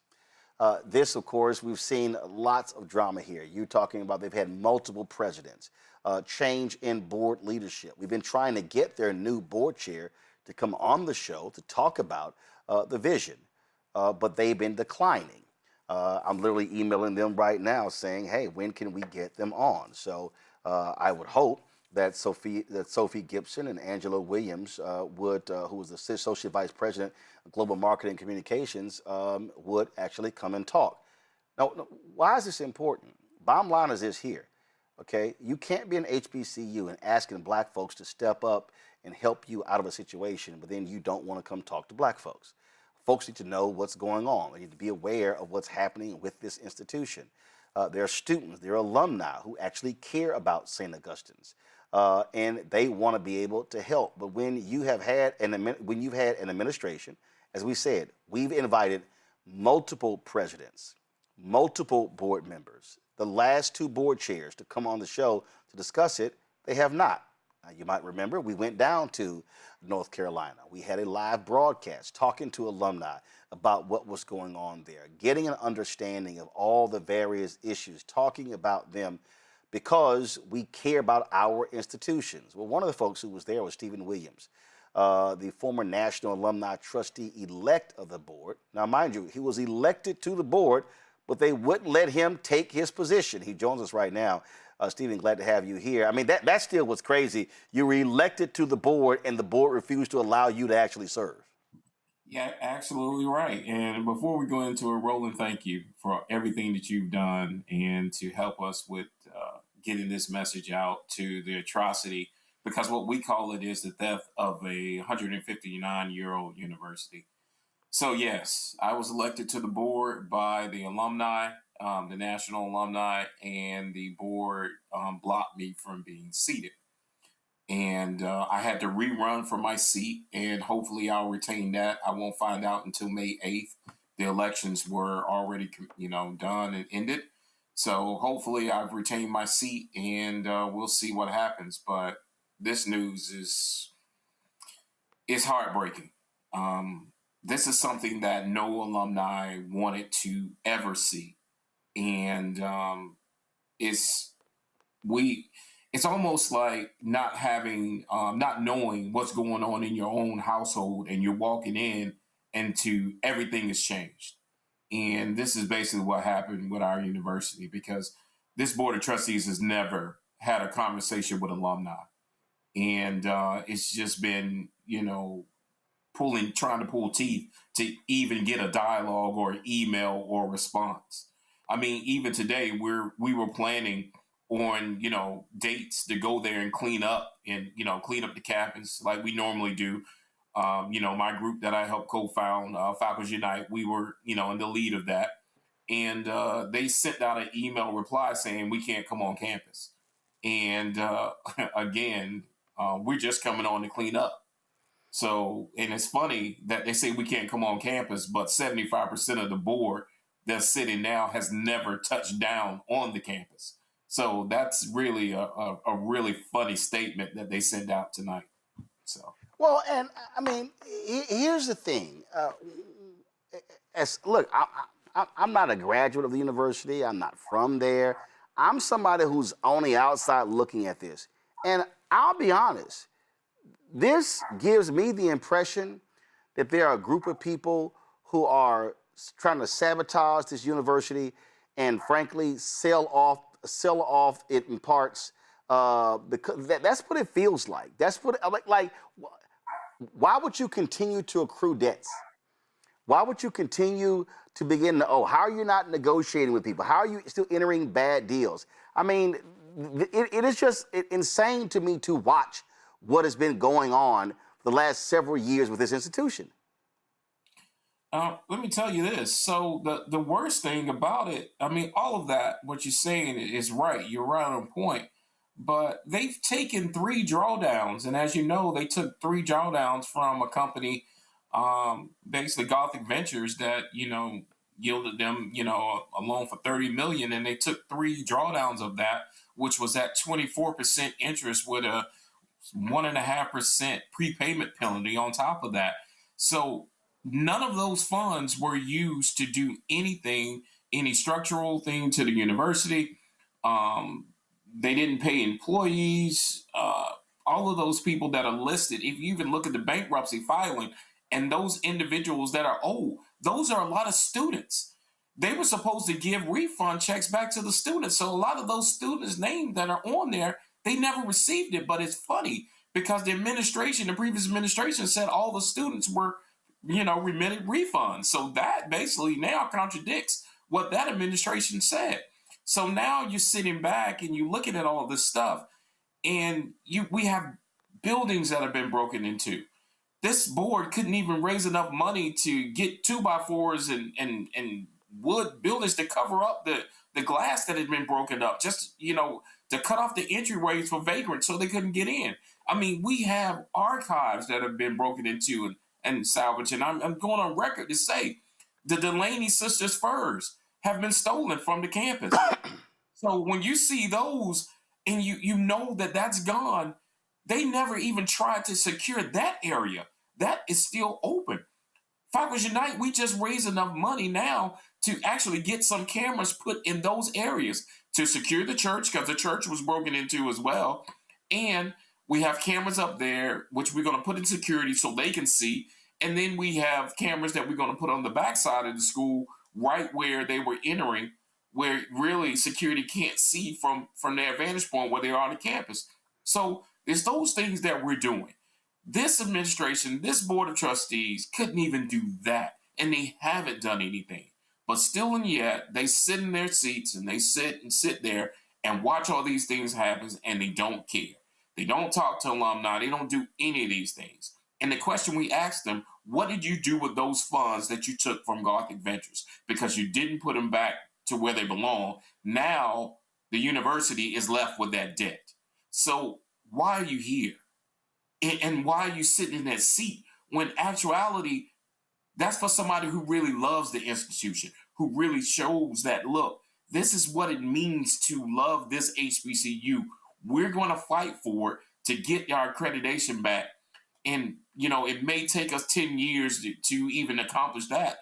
But the more they sit in those seats, the longer it's going to take us to, one, get our campus back, two, start working with our community partners to bring in certificate programs so we can do certain things. Because right now, we're just looking, it's very embarrassing because we're better than that. Our university's better than that. They've graduated a lot of individuals that were successful in their lives. I mean, there are people right now, our Dr. Robinson, Prezell Robinson, is still alive, and to see, and I hope to see all this happening. I know that's disheartening for him, and because it's disheartening as an alum for me. So really and truly, I don't know what to really say about this board, but you're head on, because if somebody really loved the university, they would do the right thing and remove themselves. Because right now what they're doing is just showing that as individuals of color, we don't know how to operate a business. Well, we're going to continue to cover this, keep trying to get them on to explain what's going on. And again, if you need help, reach out. But trying to be quiet makes no sense whatsoever. And again, so Board Chair Sophie Gibson, we've been trying to get her on the show since she took the position in August, and they keep saying she's unavailable. Well, we're here 5 days a week, Sophie. So if you want to come on the show, come on, y'all. Come on. Sophie, you want to come on the show? Let us know. All right, we appreciate it. Thanks a lot. All right, thank you, Roland. All right, folks, quick, you know what, let's just go right to our Black Star Network headlines with Brittany Noble. A black man is planning to sue the New York Police Department after two officers violently beat him during a raid on April 14th. The incident took place at a liquor store in Brooklyn where Timothy Brown was arrested by two detectives, Volkan Madden and Michael Allegro. The detectives mistakenly identified him as a drug suspect. Brown says that his life has been permanently altered due to the violent beating that he endured. His attorney claims that Brown suffered permanent injuries to his leg and now requires the use of a cane. Brown is now seeking $100 million in damages, alleging excessive force, civil rights violations, and misconduct. Now, prior to the incident involving Brown, Detective Madden had received 12 complaints dating back to 2016, while the other detective had 8 complaints dating back to 2013. New York City Mayor Zohran Mamdani has launched the city's first Office of Deed Theft Prevention to combat property fraud and protect homeowners from illegal displacement. This office will detect fraudulent activities, provide legal assistance, and coordinate with law enforcement. For the current fiscal year, the office will operate on a $500,000 budget, which is set to increase to $1 million next year. The office was established on April 24th, just days after the viral arrest of the city council member Chi Os, who was protesting the eviction of a longtime resident of Bed-Stuy in a case identified as deed theft. Now, Mamdani says that the office will collaborate with residents, all to prevent similar predatory practices from affecting others. Additionally, members of the City Council's Progressive Caucus are urging Governor Kathy Hochul to implement a temporary eviction moratorium in cases where deed theft is suspected. Well, students and alumni are currently fighting to prevent the sale of Martin University, which is Indiana's only predominantly Black college. The group is asking a court to block the sale of the campus, arguing that the shutdown has disrupted their education, employment, and future opportunities. Some students claim that they completed their coursework but never received their degrees, while others report difficulties in transferring or continuing their education. One plaintiff stated that he was forced to withdraw from a PhD program at Walden University because his financial aid account at Martin remained active. And the lawsuit also alleges that the university failed to provide a clear teach-out plan, leaving students without a viable path forward. Hundreds of people gathered on Chicago's far south side to say farewell to Skyway Lanes, at the city's last Black-owned bowling alley, which officially closed its doors on April 26th. Despite a viral fundraiser that kept the alley going for another year, rising costs, declining league participation, and necessary repairs ultimately forced this second-generation family business to close. For decades, Skyway Lanes was not just a bowling alley. It was a hub for celebrations, community events, and connections among residents. And on its final day, longtime customers took home signed bowling pins and cherished memories, marking the end of an era. The owners say that the building will soon be sold. For the second consecutive year, Howard University in Washington, D.C. has been recognized as Forbes' top historically Black university in the country. The university ranked #1 on its 2026 America's Top Colleges list. Forbes evaluates colleges based on several factors, including return on investment, student debt, graduation performance, alumni salaries, and postgraduate success. Howard's consistent rankings at the top highlights the university's strong academic reputation, its alumni influence, and its status as one of the most prominent HBCUs in the nation. Folks, don't forget to check out the Breakdown with Brittany Noble every single day right here in the Black Star Network, noon Eastern. Again, the Breakdown with Brittany Noble every single day at noon Eastern. All right, folks, we told you earlier about the drama in Florida. Well, the State House approved a new map for U.S. House districts that Governor Ron DeSantis proposed, which seems to give Republicans a pickup of 4 seats currently held by Democrats. The Republicans currently hold 20 of Florida's 28 seats, while Democrats hold 7. DeSantis shared the map with Fox News before any lawmaker got a chance to view it. And again, it was passed in the House and the Senate. Democratic State Representative Angie Dixon, she was not at all pleased with what happened in the House, and she let it be known. Destroy our democracy. This is a violation of the Constitution. It is. It's a violation of the Constitution. I'm out of order, but y'all are doing illegal. Representative Persons Mullica has waived closed. The question now recurs on final passage of HB 1D. The clerk will unlock the machine and the members will proceed to vote. Have all members voted? Have all members voted? The clerk will lock the machine and announce the vote. 83 yeas, 28 nays, Mr. Speaker. Show the bill passes. Read the next bill. None on the desk, Mr. Speaker.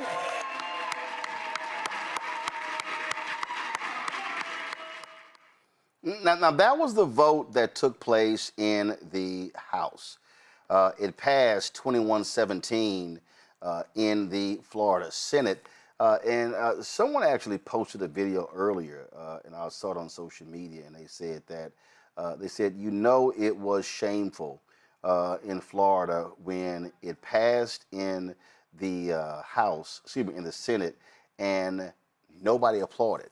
They said normally when they pass bills, they absolutely applaud, like you heard there in the House, but clearly they knew what was going down right there in the Senate. And the issue that you still see here is that the actions, and they've already been sued, the actions here, Michael, they could very well still be in violation of the Florida Constitution. And that's what we're seeing right here. Yeah, Roland, I was reading a piece from the New York Times about this, and that's a possibility. They're in violation of the Florida state constitution. Lawsuits are going to be filed.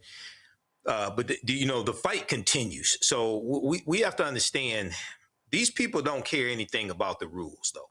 So that's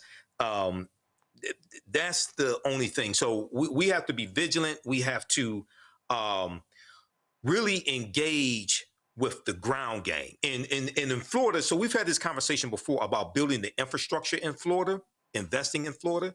This is what has to take place. But also, African Americans, especially in Florida, have to understand the threat that is there. Okay. And, you have Ron DeSantis, who is doing the bidding of Donald Trump, who endorsed this and pushed for this. And, these people, this is an all-out fight for power. These people don't care anything about rules. Okay. So we have to continue with this, but also understand, and the history keeps coming back into this, right? Because when you study Florida's, when they rewrote their state constitution in 1868, they imposed a felony disenfranchisement law, where if you were convicted of a felony, you lost your right to vote for life. They specifically did that to target African Americans, who were 48% of the state population. Okay, well, that Florida disenfranchisement law stayed in place until 2018, when people like Desmond Meade, who you interviewed here on the show, Roland, got it put on the ballot to get it overturned. So this is how wicked these people are. So bravo to that sister, but these people are, this is a blood sport, and these people are playing for keeps. And again, what you have their joy. A state where Democrats have been flailing in the last several election cycles. And we had Nikki Fried on the other day, who chairs the Florida Democratic Party, the state party. They've been doing very well this year. Bottom line is, the only way, I keep saying, listen, only way to beat them, you got to beat them at the ballot box. You got to overwhelm the ballot boxes. You have to overwhelm, and let me just say, I'm from Central Florida. You have to overwhelm the ballot box. If you are an organization on the ground, if you are a church on the ground, you have to be encouraging your people to vote. You have to be educating them on this topic. You have to be getting people in. If you are a candidate, I don't care of any race, if you are not going out there and you are not talking about it in every place you find voters who are, in this case, Democratic voters, you have got to get them motivated to vote. If you are a nice white person, my neighbors, etc., we need you out there putting your actions where your mouth and you say your supposed values are. This is not enough time to be a good neighbor. A good neighbor in this case means going out there and voting and getting these people out of office. They are anti-democratic. We can go back to playing Democrat and Republican later. Right now, it's, do you believe in democracy where everyone has a seat at the table, or you don't? There are no two sides on this war. Do you believe in democracy, or you don't believe in democracy? That's it. That's it. That's where we are right now. And these people are racist. We have to use the right word. I never use that word. I literally don't. But now we are faced with it, and it's very apparent. They are sexist. They are homophobic. They are bigots. We cannot continue to allow them to run roughshod over and take over the entire electorate, not with a fair free market of ideas, but by tricks, by trying to eliminate the competition, all of that. Unfair practices, changing the rules.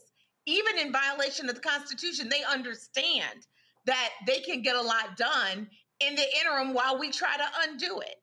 They understand what they are trying to do. So you have to be smarter than they are. You have to be more prepared than they are. And if you are someone who's funding at the national level and you're funding these states, please look at small organizations who are on the ground in Florida and elsewhere.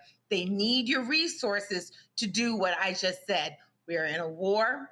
It's not one we're going to be violent. Yep. It's one where our violence is in our activities and in our willingness to disenfranchise. Yeah, and bottom line is, again, we're going to keep saying this. If you organize and mobilize, they can be beaten, but that has to happen. And unfortunately, many folks are going to have to learn the really hard lesson in now being the receiving end of lots and lots of pain as it relates to this. Folks, final story. On Friday, the Prayers for the Nation and World Gathering will take place. Nate Miles, who's the founder and host of Prayers for the Nation, joins us right now. Nate, tell us about this, what's going to be happening on Friday. Good afternoon, Roland, and good evening to people around the country. We're going into a program called Prayers for the Nation.live.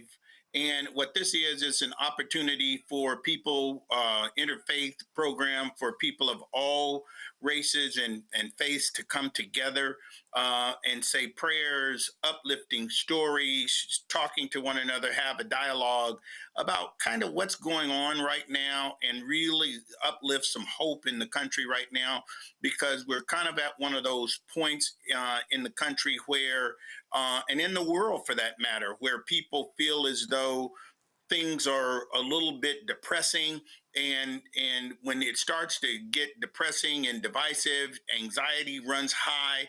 We believe that we can always turn to God. Of whatever faith you are, you can turn to God and you can say a prayer. You can come across and you can say a prayer. You can tell your neighbor, you can tell your friends, you can tell family members uplifting stories about something that has happened and be able to really make a difference in their lives and turn around what they were doing and what they were saying. And that's what we're going to be doing. How long is this broadcast on Friday? It's going to be 3 hours long. It's going to be 5 o'clock till 8 o'clock p.m. Pacific time and 8 o'clock to 11 o'clock Eastern time. It's going to be great. You're going to hear from some great leaders across the country.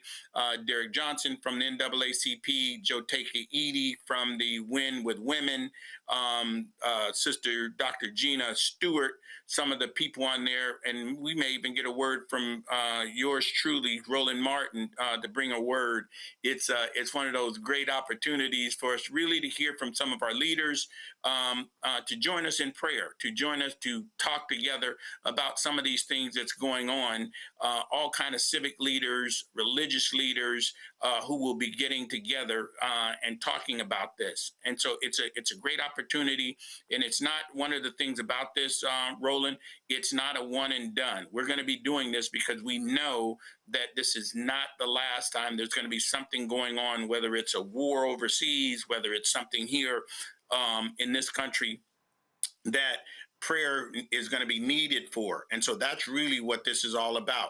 How do we come together? How do we pray for some young people? We want people to know that we're not gathering for a show. We're gathering for impact. We're gathering so that people can come, listen, get excited. Once again, you were just talking about what's it going to take to get people motivated and get their faith back and get them to doing something. Because as I've been talking to leaders around the country today, faith, as we always hear at church, faith without action is dead. So we want people to be faithful. We want them to get out there and get in the streets and start taking boots to the ground and making some things happen. You only make that happen when you're willing to get out there and work to make some things happen. So that's what we plan to do for 3 hours on Friday. Please, if you want to participate, get on nation.live, prayers, plural, for the nation.live. We want you there. Please tune in. All right. Nate, we appreciate it. Thanks a lot.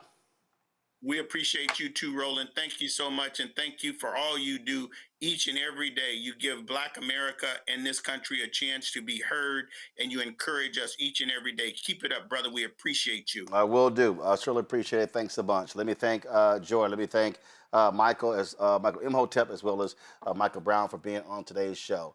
All right, folks, that is it for us.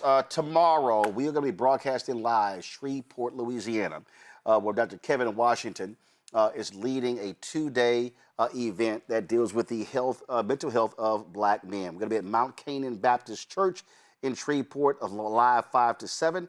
And so please come on out. Of course, it was there in Shreveport where that brother killed 8 kids and shot 2 women Sunday before last. And of course, that city is still reeling from that. So we're going to be there on Thursday. Friday, we're traveling to Mound Bayou, Mississippi.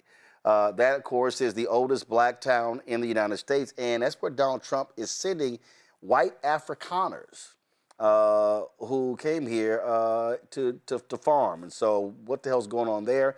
We're going to be talking to city leaders, talking about a number of things there. So we're going to be on the road, Shreveport tomorrow, Mound Bayou, Mississippi on Friday. Please spread the word, and we look forward to that. Folks, that is it for us. Don't forget, support the work that we do, the ability of us to be able to travel to these places. We're not being paid to go to Shreveport, to go to Mound Bayou. We're about leaving the studio, getting out there, talking to people. But your support is critical. A lot of y'all, I went to the mailbox today, packed with there's a bunch of envelopes I got to open, y'all. So packed with money orders and checks. So please give me some time to actually make all the deposits. And I appreciate that. Y'all sent a bunch of packages too, so I got a lot of stuff I got to open, and I appreciate all of it. But do me a favor, folks. Please, your support is critical. And I'm not joking when I say that we really got to have 20,000 people contributing on average $50 each a year, which would raise $1 million. That is so important because we don't charge for this content. We don't charge for the other 5 shows.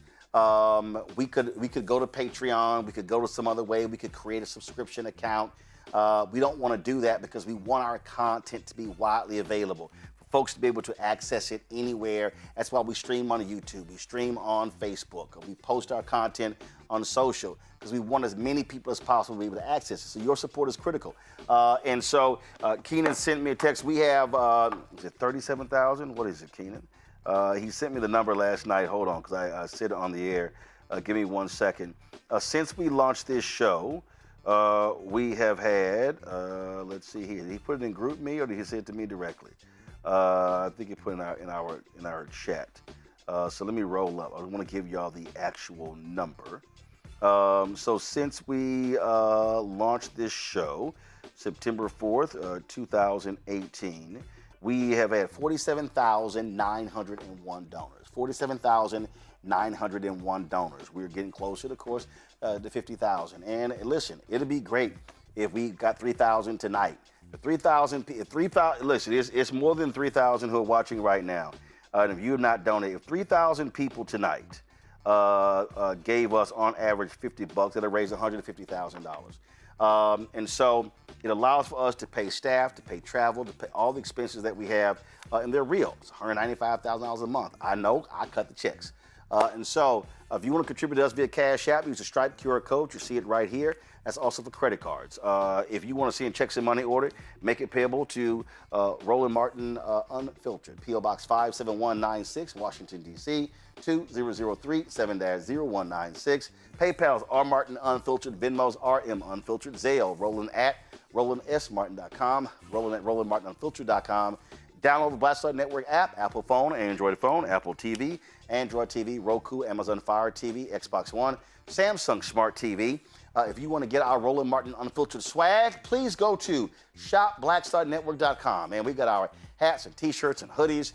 Our shirt, Don't Blame Me, voted for the black woman. Also, MAGA chose between woke or broke. They chose broke. Black-owned media matters.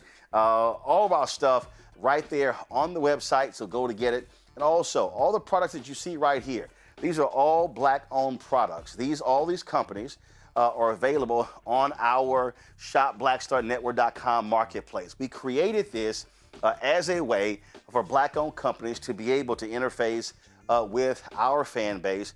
And so when you support these companies, when you buy these products, you also are supporting this show as well. And so we'd appreciate if you go to our marketplace and support these black-owned companies at shopblackstarnetwork.com. Don't forget, folks, download the Fanbase app. So follow me at Roland S. Martin. So we appreciate that. Check out Brittany Noble every day. with the breakdown of Brittany Noble every day, noon Eastern, right here, the Black Star Network. Every Thursday, check out Second Opinion with Dr. Ebony Jade Hilton. We stream it every Thursday, so it'll be at 11 a.m. tomorrow, and then, of course, we'll restream it tomorrow night. Let me thank everybody who joined us last night for our great discussion about black men, black women, domestic violence with Iyanla Vanzant. If you missed it, go to our YouTube channel. You can check it out. A fantastic conversation, one that you really, really don't want to miss. And so it was a fantastic conversation. So we're working on more conversations. And again, tomorrow I am broadcasting live from Shreveport, Louisiana. That's right. We're going to be there in Shreveport. I'm going to be at Mount Canaan Baptist Church. If you're there, tell folks we're going to be there. We look forward to that. So I can't wait because we're joining with Dr. Kevin Washington, who's really focused on black men's mental health, this mental health forum. And so we look forward to being there. Folks, that's it. I'll see y'all tomorrow right here. Roland Martin Unfiltered on the Black Star Network.